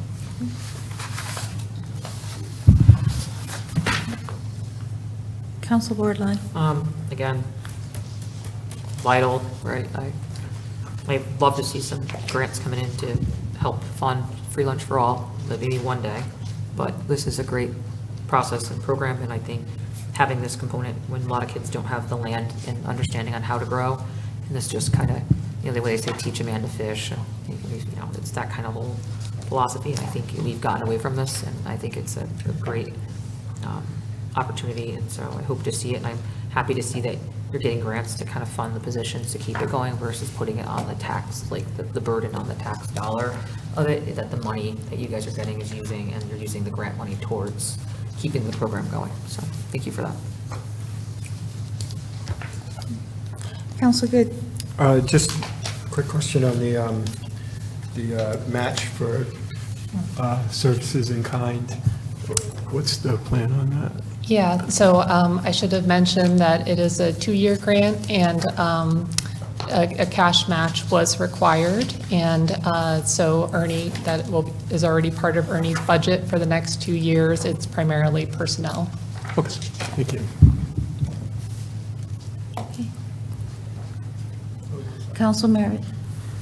Yes, speaking from experience, we've had a hard time keeping farms growing in southeastern Connecticut here, and I'm glad to see this program, and I hope that for some reason somebody doesn't want us here, the farmers, and this could change a lot of that.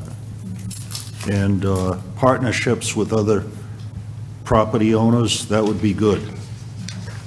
Thank you. All right, seeing no other hands, all those in favor? Aye. Aye.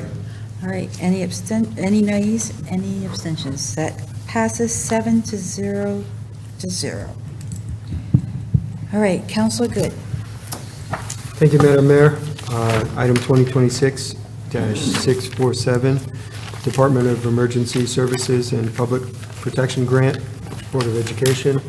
I move to accept the Department of Emergency Services Public Protection Grant in the amount of $191,030 for the Board of Education to refer the matter to the RTM per Rule 6.513. Second, Parker. Motion made by Councilor Good, seconded by Mayor Parker.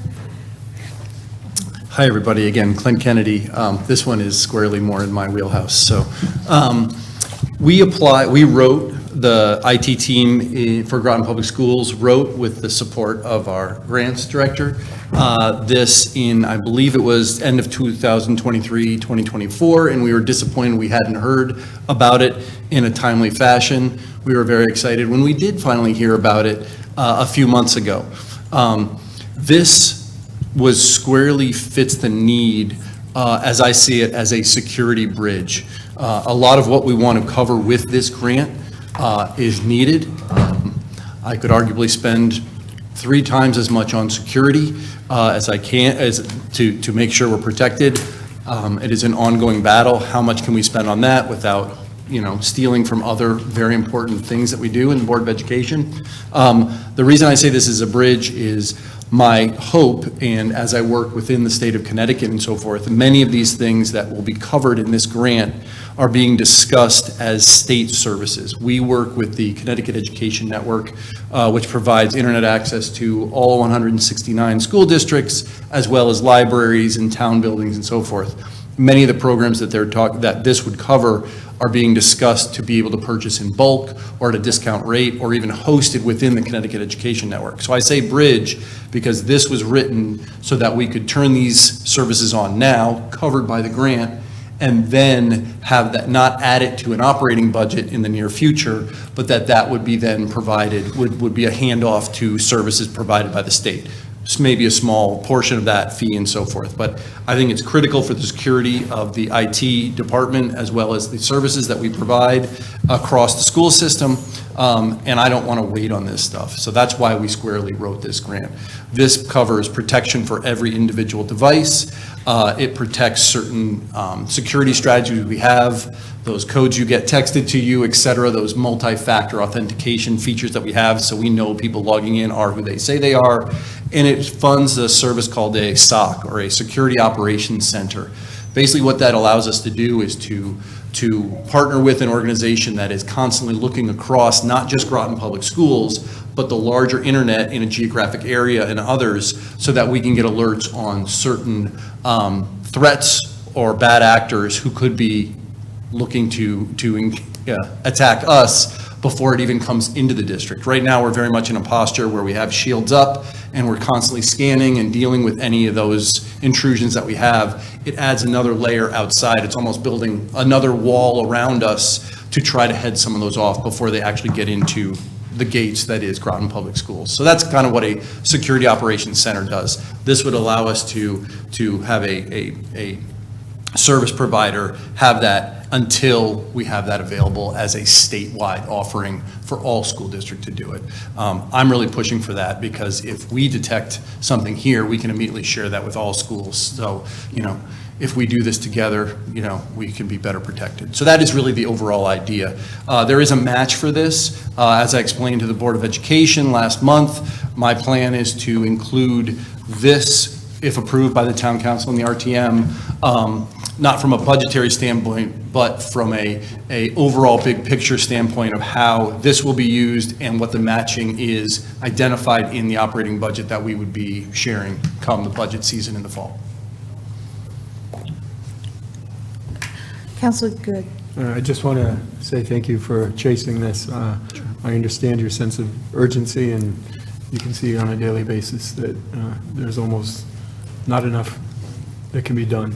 So I appreciate it. And with some of the new, sorry to cut you off, but with some of the new generative AI tools that are out there that are available to the good guys and the bad guys, it's what keeps us up at night. So. Right, understood. What are the chances that this will be a state program? I hate to put a number on it. Again, I'm part of some working groups, that it's being actively discussed, and the working groups that I'm part of are actively engaging with state legislators to push this through. So everybody knows it's a need. Mm-hmm. We've lost quite a few resources on the federal side of the House for a lot of what happens in this world. So we're hoping that the state can pick some of this up. Thank you. Again, Sure. I appreciate you working this. No problem. That's all. Councilor Bordelon? Again, thank you. I mean, now we're up to almost $350,000 if we round it between the last three grants. So thank you for actively seeking them. And obviously, there's so much out there for so many different things. And sometimes it's just some people don't even apply.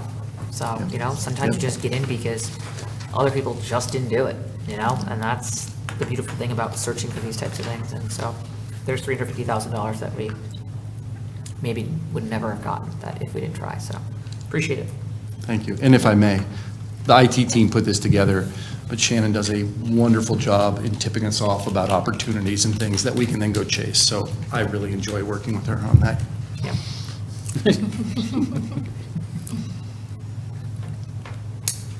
Councilor Bordelon, all set? I'm all set. Thank you. My turn. You said the match is coming out of next year's budget or this year's budget? So this grant, because it was delayed in awarding, we have to, assuming we can proceed, must be spent by November of 2028. So my plan is not to act on any of these systems until we have a clear plan within the next operating budget. So everything's lined up, everybody knows what's happening and how I plan on spending this and what the match is moving forward. Okay, so the match that's listed in here, the 47,758, That would be clearly identified in the operating budget that we have in contract. Current, Yep. currently? No, for the next proposed one. I'm not planning on spending this money, if approved, I'm not planning on spending this money until the next budget cycle. But okay. Because again, I don't, we, this, we must spend this money by November of 2028. Okay, thank you. All right, any other questions? All right, all those in favor? Aye. Aye. Aye. Aye. That is any nays, any abstentions? That is 7 to 0 to 0. Thank you. Thank you. Thank you.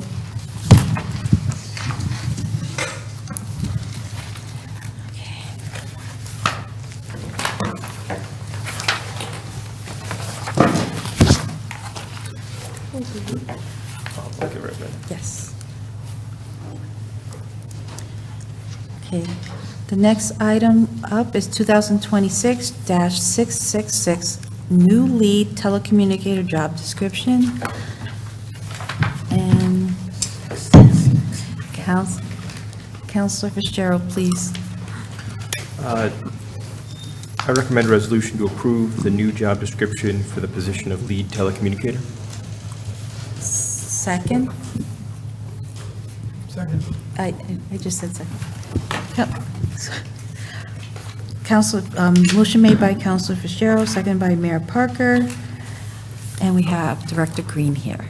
Hi, good evening, everyone. Arnisha Green, Director of HR and Risk Management. So the first item I have for you tonight is a job description.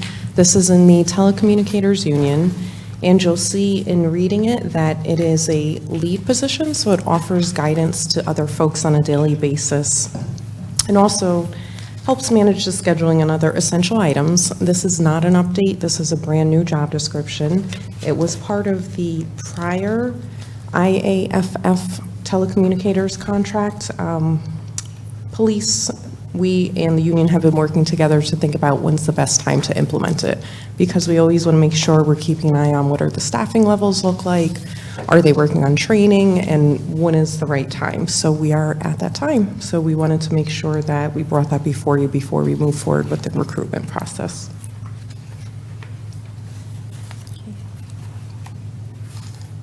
Any questions? Counselor Pacino?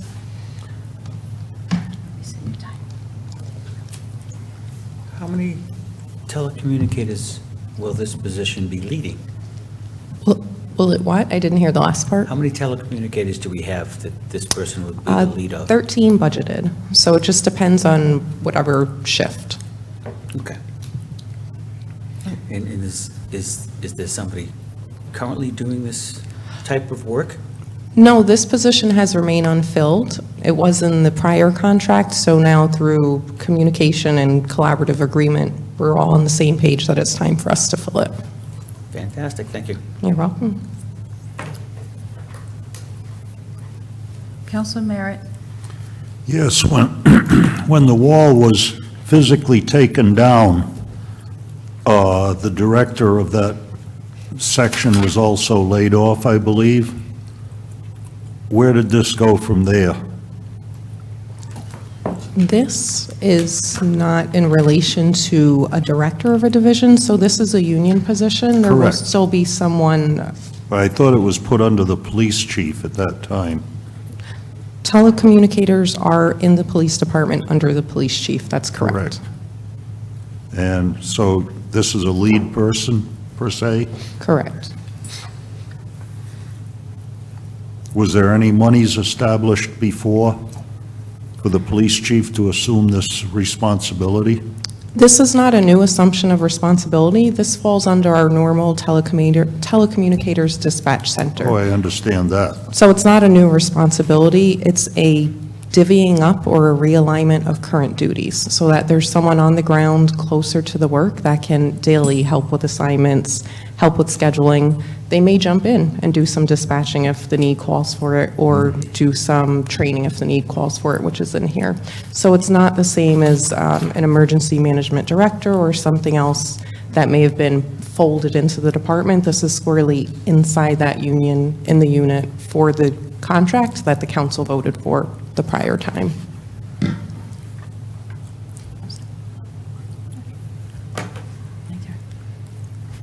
Just one question, Director Green. Did you say that this is only one position, correct? That's correct. Okay, and they would be working each shift or just one shift? No, one person across one shift. Okay, all right.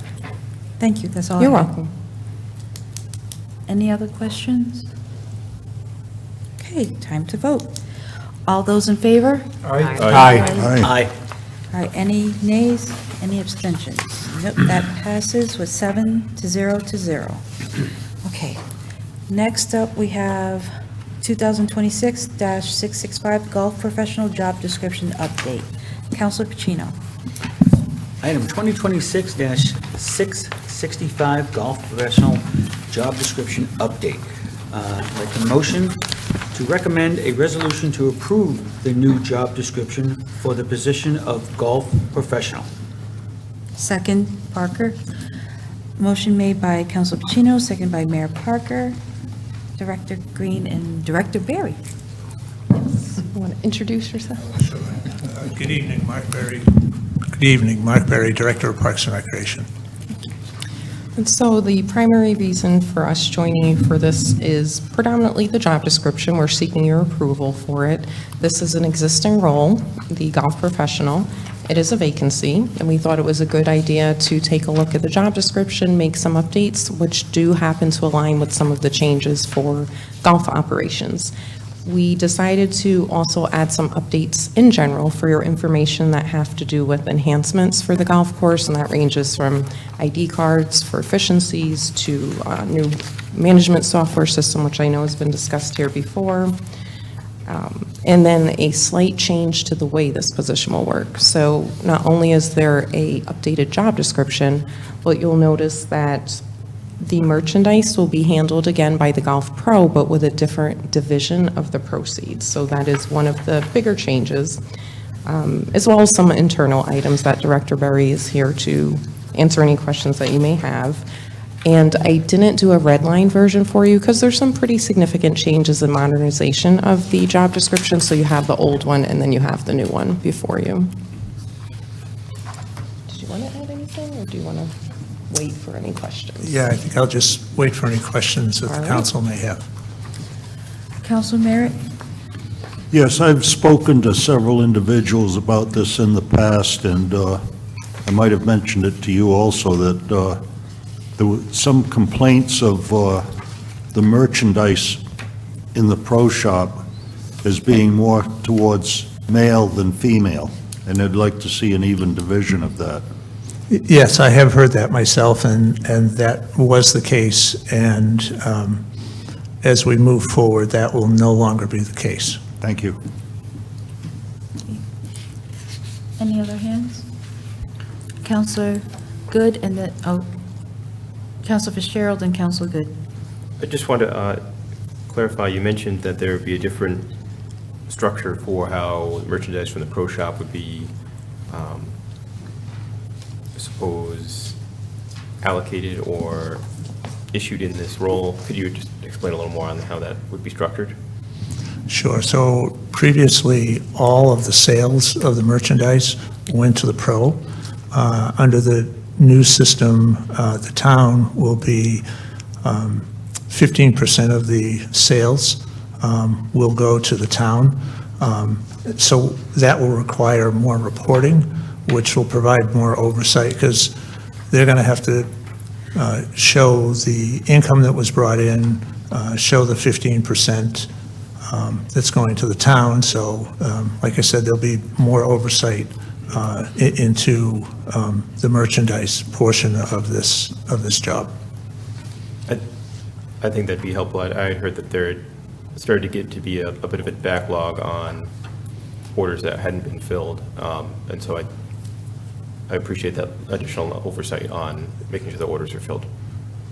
Yeah, that we looked at past experience and try to build in corrective actions so that we are not in that situation moving forward.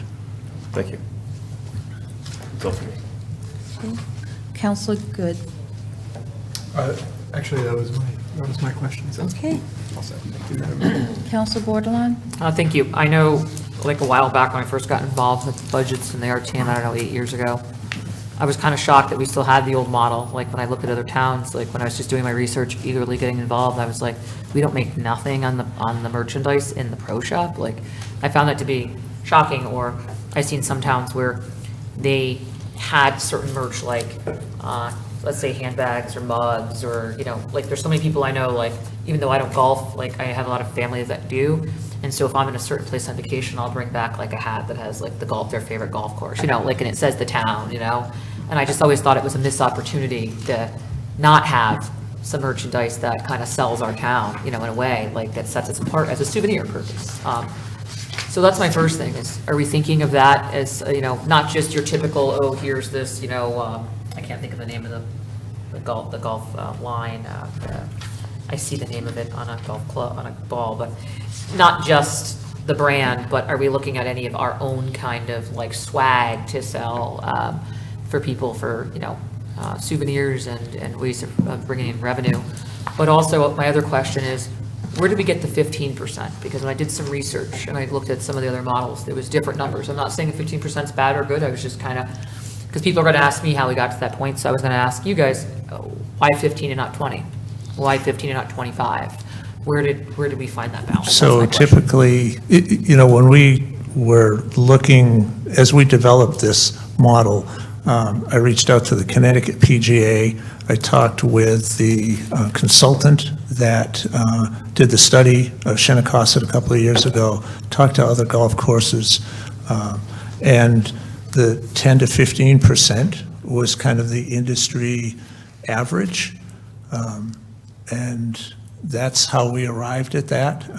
We're trying to create a position that will be competitive, and the greater the increase in percentage that the town looks to take in decreases the opportunity for the golf pro to generate revenue. And so we try to keep it at what the industry, yes, there are lots of different amounts out there, but this is the feedback that I got. The 10 to 15% was kind of the industry standard. To answer your first question about the merchandise, Shinnecock's a historic course, and most of the merchandise outside of balls and gloves are labeled with Shinnecock golf course. A lot of them, we include the year that the golf course came to be. So we are already doing that. We probably won't have Mystic mugs or anything like that. They can go downtown and purchase Mystic mugs at 10 different stores. So we probably won't have that at the golf shop. But we do have merchandise that promotes Shinnecock Golf Course. Yeah, definitely wasn't looking for Mystic mugs. Well, but I was, okay. My question is, so that merchandise that's currently there, have we been getting any percent on that, or we just weren't getting any? No, previously that was not the case. And that's why we've changed the model. Yeah. Well, excited to see, definitely excited to see some change. It'll be interesting to see what the numbers start to look like with this whole clean slate and a fresh new model. I bet you're going to see a huge jump in positive revenues because so much stuff wasn't being accounted for or tracked as and you weren't getting cuts. So I think this is going to be a huge shift, and it'll be interesting to see how it goes. And is there anything in the contract that's going to help support the Groton Rec program as far as how many classes they would have to teach for to help out for the rec department for programming, or not at all? Currently, the rec department works with Shinnecock. Historically, we have offered camps over 3 different weeks. This year, there was a wait list, and we actually added a 4th camp. The interim golf pro is very interested in growing the game of golf. The future of golf is not somebody my age. The future of golf is the youth, and that's what we're really trying to develop. So this new pro person would be involved in all that as well? Yes, absolutely. Yeah, that's Yep. good. Yeah, thank you. Excited to see what happens, and it would be really cool if it was a female, too. When I was doing my research, I was talking about the increase in female pros that are starting to come out, so it's kind of just a trendy thought, you know, that's kind of cool. I'm all set. Council Merritt? Yes, referring to the 15%, who will be pricing the items coming in the door? The Golf Pro will be pricing the items coming in the door. I was politely told by the Connecticut PGA that, someone would not expect to purchase a $200 shirt at Shinnecossett. Shinnecossett more of a blue-collar golf course, so there's an incentive for the Golf Pro to properly price merchandise, because if they've overpriced merchandise, It won't sell. it won't sell. Right. Okay. And if they are underpricing, they may, they're not going to, they're losing an opportunity for additional revenue. So, Right. yeah. Okay, thank you. Seeing no other hands, all those in favor? Aye. All right, that is 7. Any nays, any abstentions? That's 7 to 0 to 0. Okay. Thank you, Director Baird. Okay. Council Burrell, could you take the next one? Yes. Thank you. Item 2026-667, I believe. Yes. Yes, The please. non-union wage grading update. I make a motion to recommend the resolution to approve the updated non-union wage range. Second, Pacino. Motion made by Councilor Burrell and seconded by Councilor Pacino. So last item for me tonight, non-union wage range update. So you have the most recent approved one, which is June 26, and I believe that's when we added the municipal veterans position to it. And then you have the updated and reworked one. And the reason we wanted to take a look at this is that we've had some changes recently from a leadership perspective of positions, titles, and moves. So it's our role to make sure that the integrity of this range is not distorted in a sense if you don't take a look at it after you've made such changes. So in doing so, really it's from probably grade 11 up is where the changes are, and that's where a lot of our changes have happened more recently. There's been a closer look at the differentiation between positions. As we think about placing positions and we think about possible positions in the future, you think about attracting folks should the need arise, we have to make sure that it's representative from a market perspective. There's some level of internal equity there, and we're leaving room for growth, as you see at the very top. I thought it was important to leave a placeholder in a couple of spots to allow for movement and or possible changes in the future.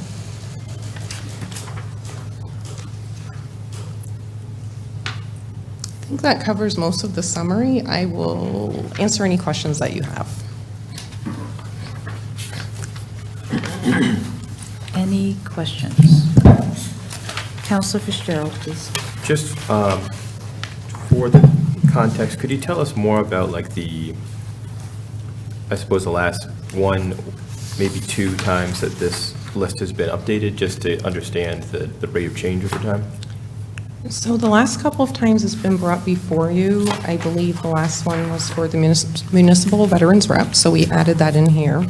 And then I think the prior time was when there were some changes in the combination of departments, and there was some new roles that were not to do with this, and then there was some movement of non-union roles. Prior to that, there might have been positions added, so that's from a position perspective. If you're thinking about from a range perspective, we did this in early calendar year 24, and we made one update to the ranges since this has been put in. So there hasn't been a ton of movement from a range perspective, depending on which way you're looking at it. Thank you. You're welcome. Any other questions? Okay, seeing no hands, all those in favor? Aye. Aye. Any abstentions? Any nays? Any nays, any abstentions? Seeing none, 7 to 0 to 0. Thank you all. Director Have a good Rainey. night. Thank you. Okay. So next up, oh, that would be Counselor Merritt, and I'm just waiting for Director Green. Counselor Merritt, could you take 2026-613-3, the CDBG Program Income Reuse Plan 2026? On page 32. Well, 31, it starts at 32 is the motion.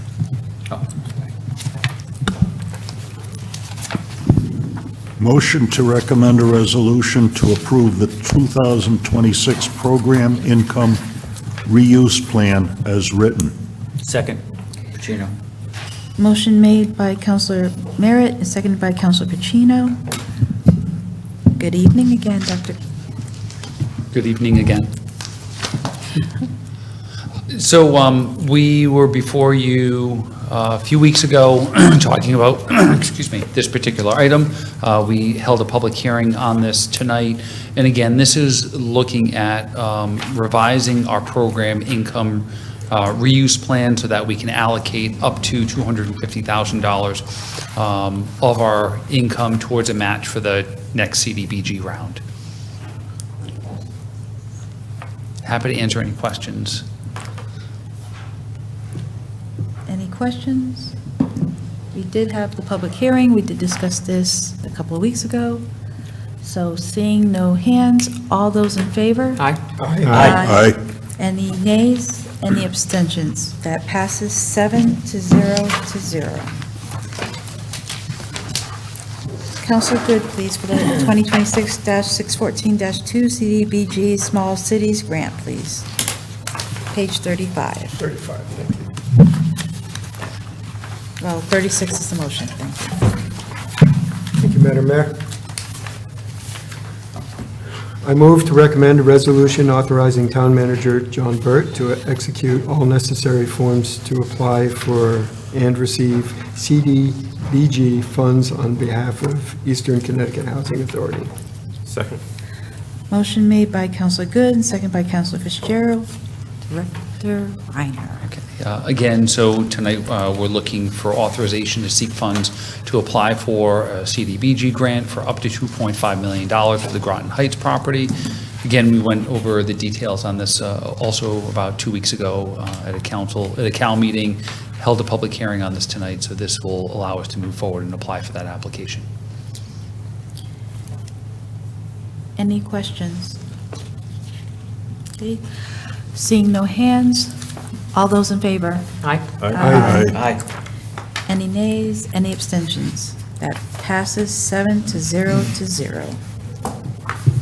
Okay.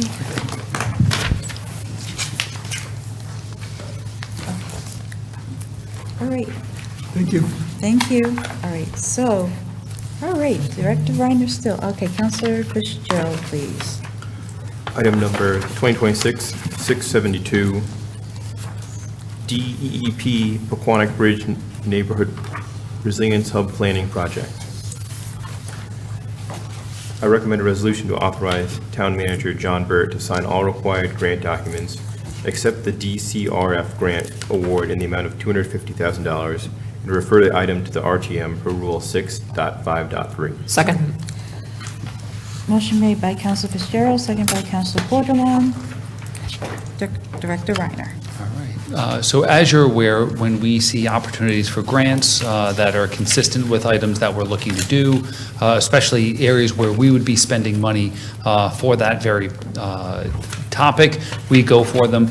This particular grant that DEEP had allowed, or that we had applied for, was looking at our community center as a resilience hub. And really what that is a place where people can go to shelter when there are extreme weather events. And this is a planning grant. So this will actually work really well hand in hand with a number of the improvements that we're looking to do and were budgeted this past year in our CIP for improvements at the community center. In addition to this grant, we've also applied for a number of other things at the community center that, fingers crossed, if we hear from, we'll be bringing those to you as well. Any questions? All right, seeing no hands, all those in favor? Aye. Aye. Any nays? Any abstentions? So that passes 7-0. Okay. And we have one more item. Councilor Ticino, please. On page 94. Thank you. Item 2026-673, reallocation of ARPA funds.